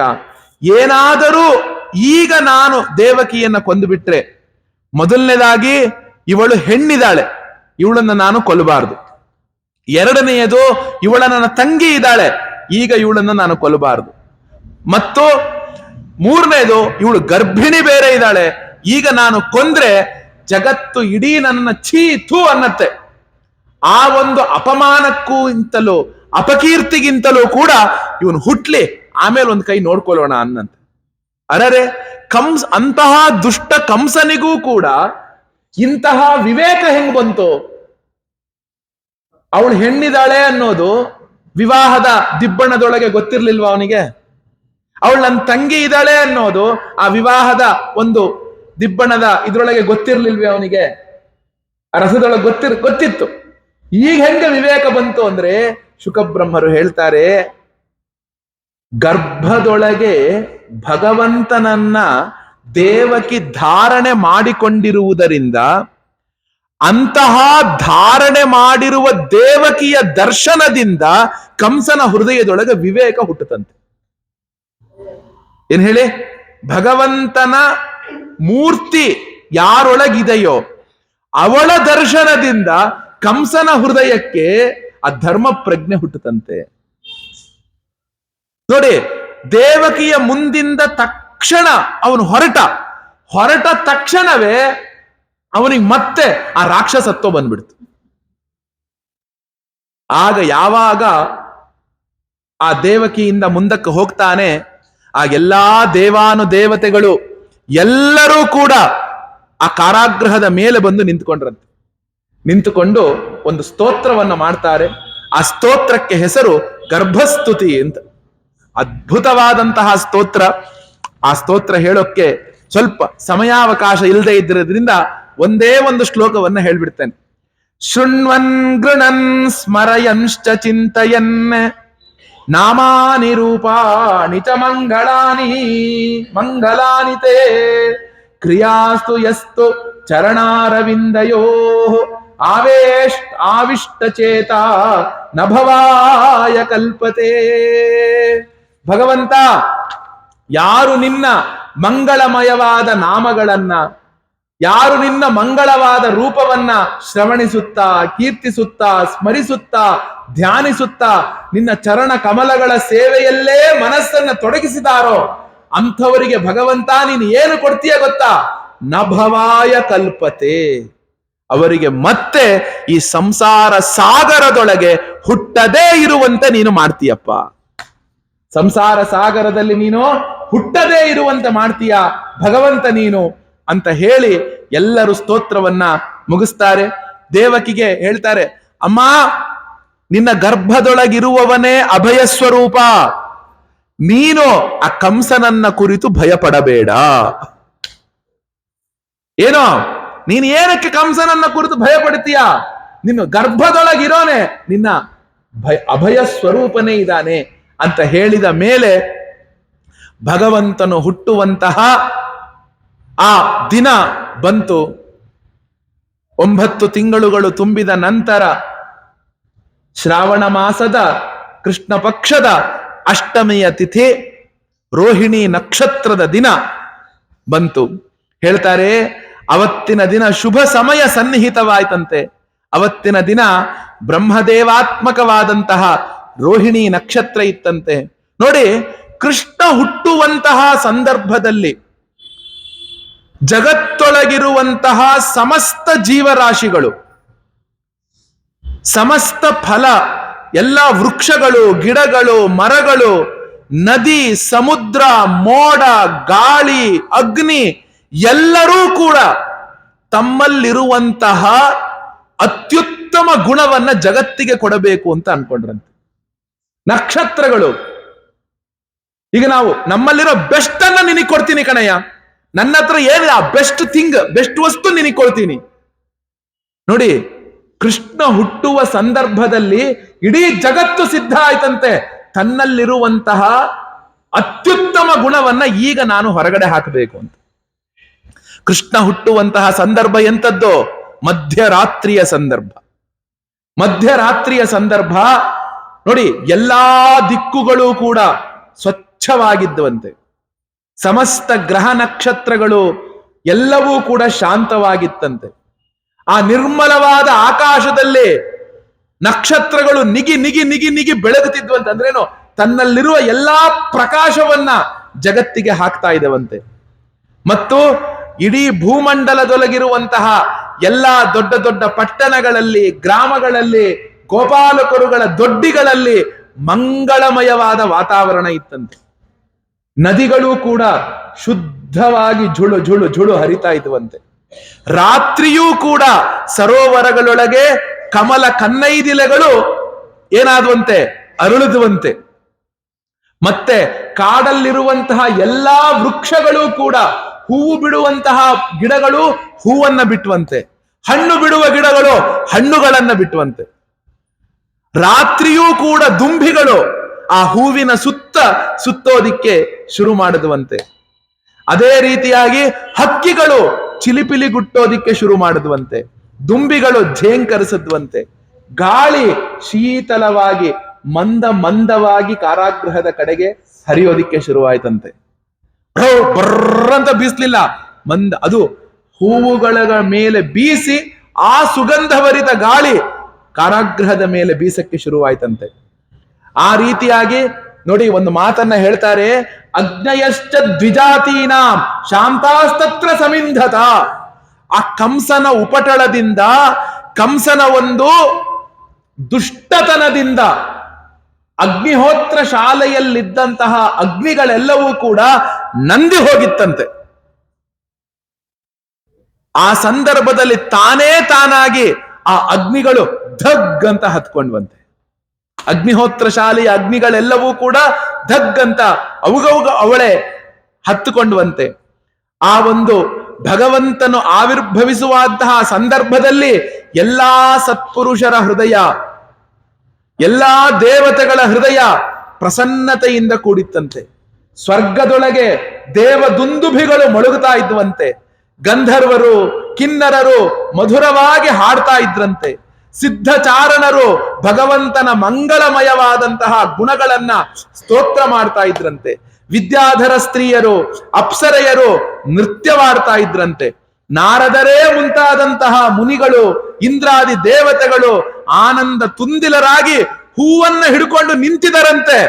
ಆ ಭಗವಂತ ಕಂಡ ತಕ್ಷಣವೇ ಅವನ ತಲೆಯ ಮೇಲೆ ಹಾಕಬೇಕು ಅಂತ. ನೋಡಿ, ಇಷ್ಟೆಲ್ಲ ಆದಮೇಲೆ ಮೋಡ ಎಲ್ಲೋ ಒಂದು ಕಡೆ ಮೂಲೆಯಲ್ಲಿ ಗುಡು ಗುಡು ಗುಡು ಶಬ್ದ ಮಾಡ್ತಾ ಇದೆಯಂತೆ. ಆ ದೂರದ ಮೋಡದ ಗರ್ಜನೆಯ ಶಬ್ದ ಕಾರಾಗೃಹಕ್ಕೆ ಮಂಗಳ ವಾದ್ಯದ ತರಹ ಕೇಳಿಸ್ತಾ ಇದೆಯಂತೆ. ಮಂಗಳ ವಾದ್ಯದ ತರಹ ಕೇಳಿಸ್ತಾ ಇದೆಯಂತೆ. ಈ ರೀತಿಯಾಗಿರುವಂತಹ ಸಂದರ್ಭದಲ್ಲಿ ಇಡೀ ಜಗತ್ತು ಸಿದ್ಧ ಇದೆ. ಪಶು ಪಕ್ಷಿ ಪ್ರಾಣಿಗಳು ಸಿದ್ಧರಾಗಿದ್ದಾರೆ. ಗಿಡಮರ ಬಳ್ಳಿಗಳು ಸಿದ್ಧ ಇದೆ. ಪ್ರಕೃತಿ ಸಿದ್ಧ ಇದೆ. ಇಂತಹ ಒಂದು ಶುಭ ಸಂದರ್ಭದಲ್ಲಿ ಆ ಕೃಷ್ಣನು ತನ್ನ ರೂಪವನ್ನ ಜಗತ್ತಿಗೆ ತೋರ್ಕೊಂಡಂತೆ. ಹೇಗೆ ತೋರ್ಕೊಂಡ? ನಿಶೀಥೇ ತಮ ಉದ್ಭೂತೆ ಜಾಯಮಾನೇ ಜನಾರ್ದನೇ ದೇವಕ್ಯಾಂ ದೇವರೂಪಿಣ್ಯಾಂ ವಿಷ್ಣು ಸರ್ವಗುಹಾಶಯಃ ಆವಿರಾಸೀದ್ಯಥಾ ಪ್ರಾಚ್ಯ ದಿಶೇಂದುರಿವ ಪುಷ್ಕಲಃ ಆವಿರಾಸೀದ್ಯಥಾ ಪ್ರಾಚ್ಯ ದಿಶೇಂದುರಿವ ಪುಷ್ಕಲಃ ನಿಶೀಥೆ ತಮ ಉದ್ಭೂತೆ. ಮಧ್ಯರಾತ್ರಿಯ ಸಂದರ್ಭ, ಇಡೀ ಜಗತ್ತು ಕತ್ತಲಲ್ಲಿ ಮುಳುಗಿತ್ತಂತೆ ಭಗವಂತ ಹುಟ್ಟಬೇಕಾದ್ರೆ. ಭಗವಂತನು ಯಾಕೆ ಕತ್ತಲಲ್ಲಿ ಹುಟ್ಟಿದ? ನಮಗೆ ಈ ಬೆಳಕಿನ ಆಶ್ರಯ ಯಾವಾಗ ಬೇಕು ಹೇಳಿ ನೋಡೋಣ? ಕತ್ತಲಲ್ಲಿ ಬೇಕು. ಯಾವಾಗ ಇಡೀ ಜಗತ್ತು ಅಜ್ಞಾನ ಎಂಬ ಒಂದು ಅಂಧಕಾರದೊಳಗೆ ಮುಳುಗಿತ್ತೋ, ಅಧರ್ಮ ಎಂಬ ಒಂದು ಅಂಧಕಾರದಲ್ಲಿ ಮುಳುಗಿತ್ತೋ, ಅಂತಹ ಅಂಧಕಾರವನ್ನ ತೆಗೆಯಕ್ಕೆ ಜ್ಞಾನ ದೀಪವಾಗಿ ರಾತ್ರಿ ತೋರ್ಕೊಂಡಂತೆ ಭಗವಂತ. ಹೇಗೆ? ದೇವತಾ ರೂಪದಿಂದಿರುವಂತಹ ದೇವಕಿಯೊಳಗೆ, ನಮ್ಮೆಲ್ಲರ ಹೃದಯದೊಳಗಿರುವಂತಹ ಆ ಭಗವಂತನೋ ಪೂರ್ವ ದಿಕ್ಕಿನೊಳಗೆ ಆ ಒಂದು ಚಂದ್ರನು ತೋರುವ ಹಾಗೆ ಉದಯಿಸುವಂತೆ ಆ ಯದುಕುಲದೊಳಗೆ ಕೃಷ್ಣ ಪರಮಾತ್ಮನು ತೋರಿದ. ನೋಡಿ, ಆ ಕೃಷ್ಣನು ತೋರಿದಾಗ ಭಗವಂತನು ಹೇಗೆ ಕಂಡ ಹೇಳ್ತಾರೆ.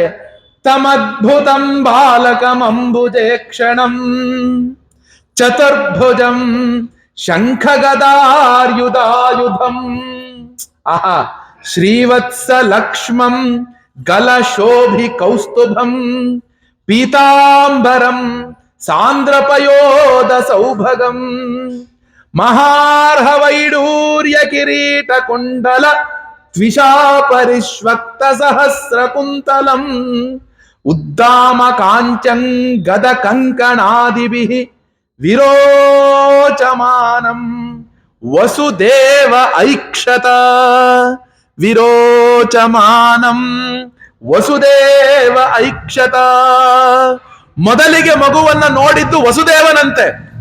ತಮದ್ಭುತಂ ಬಾಲಕಮಂಬುಜೇ ಕ್ಷಣಂ, ಅದ್ಭುತವಾದ ಬಾಲಕ ರೂಪನಾದಂತಹ ಭಗವಂತ ವಸುದೇವನ ಮುಂದೆ ಇದೆಯಂತೆ. ನೋಡಿ, ಹೇಳಬೇಕಾದ್ರೆ ಮೊದಲಿಗೆ ಶುರು ಮಾಡಿದ್ದೆ ಅದ್ಭುತ. ಇವನು ಸಾಮಾನ್ಯನಲ್ಲ, ಇವನು ಅದ್ಭುತನು. ಹುಟ್ಟುತ್ತಾನೆ. ಹೆಂಗು ಹುಟ್ಟುತ್ತ ಭಗವಂತ ನೋಡಿ, ಮೊದಲಿಗೆ ಅಂಬುಜೇ ಕ್ಷಣಂ, ಕಣ್ಣು ಕಮಲದ ದಳದಂತೆಯೇ ಕಣ್ಣನ್ನ ಇಟ್ಟುಕೊಂಡು ಹುಟ್ಟಿದ್ದ.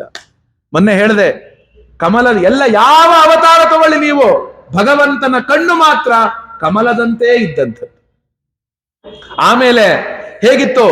ಅವನ ವಕ್ಷಸ್ಥಳ ವಿಶಾಲವಾಗಿತ್ತಂತೆ, ಸುಖಮೋಲ ಆ ಒಂದು ಕೋಮಲವಾಗಿದ್ವಂತೆ, ಸುಂದರವಾದ 4 ಕೈಗಳನ್ನ ಇಟ್ಕೊಂಡಿದ್ದಂತೆ. ಒಂದೊಂದು ಕೈಯೊಳಗೂ ಕೂಡ ಶಂಖ ಚಕ್ರ ಗದ ಪದ್ಮಗಳನ್ನ ಧರಿಸಿದ್ದಂತೆ. ಏನಕ್ಕೆ ಧರಿಸಿದ್ದಂತೆ ಗೊತ್ತಾ? ಒಬ್ಬ ಭಕ್ತ ಹೇಳ್ತಾನೆ, ಅಯ್ಯೋ ನಾನ್ ಜೈಲಲ್ಲಿ ವಸುದೇವ ದೇವಕಿಯರಿಗೆ ದುಃಖ ಕೊಡಬಾರದು ಅಂತ. ಯಾಕೆ ಗೊತ್ತಾ? ಅಯ್ಯೋ ಇಂಥ ಮಗು ಜೈಲಲ್ಲಿ ಹುಟ್ಟುಬಿಡುತ್ತೆ, ಈ ಮಗುಗೊಂದು ಸಣ್ಣದಾಗಿರುವಂತಹ ಒಂದು ತುತ್ತೂರಿ ಕೊಡಿಸ್ಲಿಲ್ವಲ್ಲ ನಾನು. ಒಂದು ಸಣ್ಣದಾಗಿರುವಂತಹ ಒಂದು ಗಾಳಿಯಲ್ಲಿ ಹಿಂಗ್ ಹೋದ್ರೆ ಚಕ್ರ ಸುತ್ತುತ್ತಲ್ಲ, ಗಾಳಿಯಲ್ಲಿ ಹಿಂಗ್ ಇಟ್ಕೊಂಡು ನಾವು ಹಿಂದೆ ಎಲ್ಲ ಓಡ್ ಹೋಗ್ತಿದ್ವಿ, ಬುಕ್ ಒಂದು ಪೇಪರ್ ಅಲ್ಲಿ ಮಾಡ್ಕೊಂಡು ಹಿಂಗ್ ಹೋದ್ರೆ ಆ ಚಕ್ರ ಕುರ್ರನ್ ಸುತ್ತುತ್ತೆ. ಅಯ್ಯೋ, ಇದು ಸಣ್ಣದೊಂದು ತುತ್ತೂರಿ ಕೊಡ್ಸಕ್ಕಾಗ್ಲಿಲ್ವೇ, ಒಂದು ಚಕ್ರ ಕೊಡ್ಸಕ್ಕಾಗ್ಲಿಲ್ವೇ ಅಂತ ದೇವಕಿ ವಸುದೇವರಿಗೆ ದುಃಖ ಕೊಡಬಾರ್ದು ಅಂತ ಹುಟ್ಟಬೇಕಾದ್ರೆ ಊದೋದು ಚಕ್ರ ಎಲ್ಲ ಹುಡ್ಕೊಂಡೇ ಹುಟ್ಟಿದ್ನಂತ. ನೀನೇನ್ ಕೊಡಿಸ್ಬೇಡ ಕಣಯ್ಯ, ನಾನು ತಗೊಂಡೇ ಬಂದಿದ್ದೀನಿ ಅಂತ. ನಾನೇನೇನು ಅದ್ರೊಳಗೆ ಆಟ ಆಡ್ಬೇಕು ಆ ಆಟ ಸಾಮಾನೆಲ್ಲ ಇಟ್ಕೊಂಡೇ ಹುಟ್ಟಿದ್ದೀನಿ. ಯಾರೋ ಶಂಖ, ಚಕ್ರ, ಗದ, ಪದ್ಮ ಎಲ್ಲವನ್ನೂ ಅವನು ಧರಿಸಿದ್ನಂತೆ. ಅಷ್ಟೇ ಅಲ್ಲ, ಹೇಳ್ತಾರೆ ನೋಡಿ, ಶ್ರೀವತ್ಸ ಲಕ್ಷ್ಮಂ ಗಲಶೋಭಿ ಅಯ್ಯೋ, ನಾನೊಬ್ಬ ಮಹಾರಾಜ, ಒಂದ್ ಬಂಗಾರ ಚೈನ್ ಹಾಕ್ಲಿಲ್ವೇ ಭಗವಂತನಿಗೆ, ನೀ ಏನ್ ಹಾಕೋಬೇಡ, ನಾನು ಹಾಕೊಂಡೇ ಹುಟ್ಟಿದ್ದೀನಿ. ಅಯ್ಯೋ, ಒಂದು ಕಿರೀಟ ಇಟ್ಕೊಂಡಿದ್ದೀನಿ ನೋಡು, ಅಯ್ಯೋ ಒಂದು ಕರ್ಣಕುಂಡಲ ಇಟ್ಕೊಂಡಿದ್ದೀನಿ ನೋಡು, ಒಂದು ತೋಳುಬಂದಿ ಹಾಕೊಂಡಿದ್ದೀನಿ ನೋಡು, ಅಯ್ಯೋ ಒಂದ್ ಸಣ್ಣ ಬಟ್ಟೆ, ನೀನೆಂತ ಹತ್ತಿ ವಸ್ತ್ರ ಕೊಡ್ತೀಯ, ರೇಷ್ಮೆ ವಸ್ತ್ರ ಇಟ್ಟುಕೊಂಡೇ ಹುಟ್ಟಿದ್ದೀನಿ ನೋಡು, ಪೀತಾಂಬರಂ. ನೋಡಿ, ತನ್ನ ತಂದೆ ತಾಯಿಗೆ ಹೃದಯದೊಳಗೆ ನನ್ನ ಮಗುಗೆ ಏನೂ ಮಾಡಬಾರದು ಎಂಬ ಭಾವ ಬರಬಾರದು ಅಂತ ಭಗವಂತ ಈ ರೀತಿ ಹುಟ್ಟಿದ್ನಂತೆ. ಈ ರೀತಿಯಾಗಿ ಭಗವಂತ ಹುಟ್ಟಿದ್ದಂತೆ. ಅಷ್ಟೇ ಅಲ್ಲ, ಏನೋ ವೈಡೂರ್ಯ ಮಣಿಯ ಕಿರೀಟ ಇತ್ತಂತೆ, ಅವನ ಒಂದು ಕಾಂತಿ ಹೇಗಿತ್ತು, ಸೂರ್ಯ ಕಿರಣಗಳಂತೆ ಹೊಳಿತಾ ಇದ್ವಂತೆ, ನಡುವಿನಲ್ಲಿ ಒಡ್ಯಾಣ ಹಾಕೊಂಡಿದ್ದಂತೆ, ಬಾಹುಗಳಲ್ಲಿ ಕೇಯೂರವನ್ನು ಹಾಕೊಂಡಿದ್ದಂತೆ, ಕಂಕಣವನ್ನು ಹಾಕೊಂಡಿದ್ದಂತೆ, ಸುಶೋಭಿತವಾಗಿ ಭಗವಂತನು ಜಗತ್ತಿಗೆ ಅವತರಿಸಿದ್ದಂತೆ. ಇಂತಹ ಮಗುವನ್ನ ವಸುದೇವನು ಮೊದಲಿಗೆ ನೋಡ್ತಾನೆ. ಆ ವಸುದೇವನು ನೋಡಿದ ಮೇಲೆ ಒಮ್ಮೆಲನೆ ವಸುದೇವ ಅಡ್ಡ ಬಿದ್ದು ಬಿಡ್ತಾನೆ, ನಮಸ್ಕಾರ ಮಾಡಿಬಿಡ್ತಾನೆ. ನಮಸ್ಕಾರವನ್ನ ಮಾಡಿ, ಯಾಕೆ ಭಗವಂತ ಇಂತಹ ರೂಪದಿಂದ ನನಗೆ ದರ್ಶನ ಕೊಟ್ಟಿಯಾ, ಇಂಥ ಅದ್ಭುತ ದರ್ಶನ ಕೊಟ್ಟಿಯಾ ಅಂತ ನಮಸ್ಕಾರ ಮಾಡಿಬಿಡ್ತಾನೆ. ಆ ನಮಸ್ಕಾರ ಮಾಡಿದಂತಹ ಭಗವಂತನ ಅವತಾರದ ಕಥೆ ಮುಂದೆ ಏನಾಯಿತು ಅನ್ನುವುದನ್ನ ನಾಳೆಯ ದಿನ ಉಪನ್ಯಾಸದಲ್ಲಿ ಭಗವಂತನ ಬಾಲಲೀಲೆಗಳನ್ನ, ಸಣ್ಣದಾಗಿರುವಂತ ಆ ಬಾಲಲೀಲೆಗಳೊಳಗೂ ಕೂಡ ಯಾವುದೇ ರೀತಿಯಾಗಿ ಅಸುರರ ಹೆಸರನ್ನ ಹೇಳದೆ, ಆ ಅಸುರ ತತ್ವದೊಳಗಿರುವಂತಹ ಪೂತನೆಯ ಉದ್ಧಾರ ಏನಕ್ಕೆ ಮಾಡ್ದ, ಏನು ಎಂತ, ಅವನ ಗೋಪಿಕೆಯರ ಜೊತೆಗೆ ಆ ಒಂದು ನವನೀತ ಲೀಲೆಗಳನ್ನ ಎಲ್ಲವನ್ನು, ಮತ್ತು ತನ್ನ ತಾಯಿಯಾದಂತಹ ಯಶೋದೆಗೆ ಎಂತಹ ಆನಂದವನ್ನ ಭಗವಂತ ಕೊಟ್ಟ, ಅದೆಲ್ಲವನ್ನು ಕೂಡ ನಾಳೆಯ ದಿನ ನಾವು ಶ್ರವಣ ಮಾಡೋಣ, ಆ ಕೃಷ್ಣನ ಬಾಲಲೀಲೆಗಳನ್ನ ಅಂತ ಹೇಳ್ತಾ ಇವತ್ತಿನ ಉಪನ್ಯಾಸವನ್ನ ಮಂಗಳ ಮಾಡ್ತೇನೆ. ಕೃಷ್ಣಾರ್ಪಣ ಕೃಷ್ಣಾರ್ಪಣ ಕೃಷ್ಣಾರ್ಪಣ. ಸ್ವಸ್ತಿಃ ಪ್ರಜಾಭ್ಯಃ ಪರಿಪಾಲಯಂತಾಂ ನ್ಯಾಯೇನ ಮಾರ್ಗೇಣ ಮಹೀನ್ ಮಹೀಷಾಃ. ಗೋ ಬ್ರಾಹ್ಮಣೇಭ್ಯಃ ಶುಭಮಸ್ತು ನಿತ್ಯಂ. ಲೋಕಾಃ ಸಮಸ್ತಾಃ ಸುಖಿನೋ ಭವಂತು. ಕೃಷ್ಣಾರ್ಪಣ ಕೃಷ್ಣಾರ್ಪಣ ಕೃಷ್ಣಾರ್ಪಣ.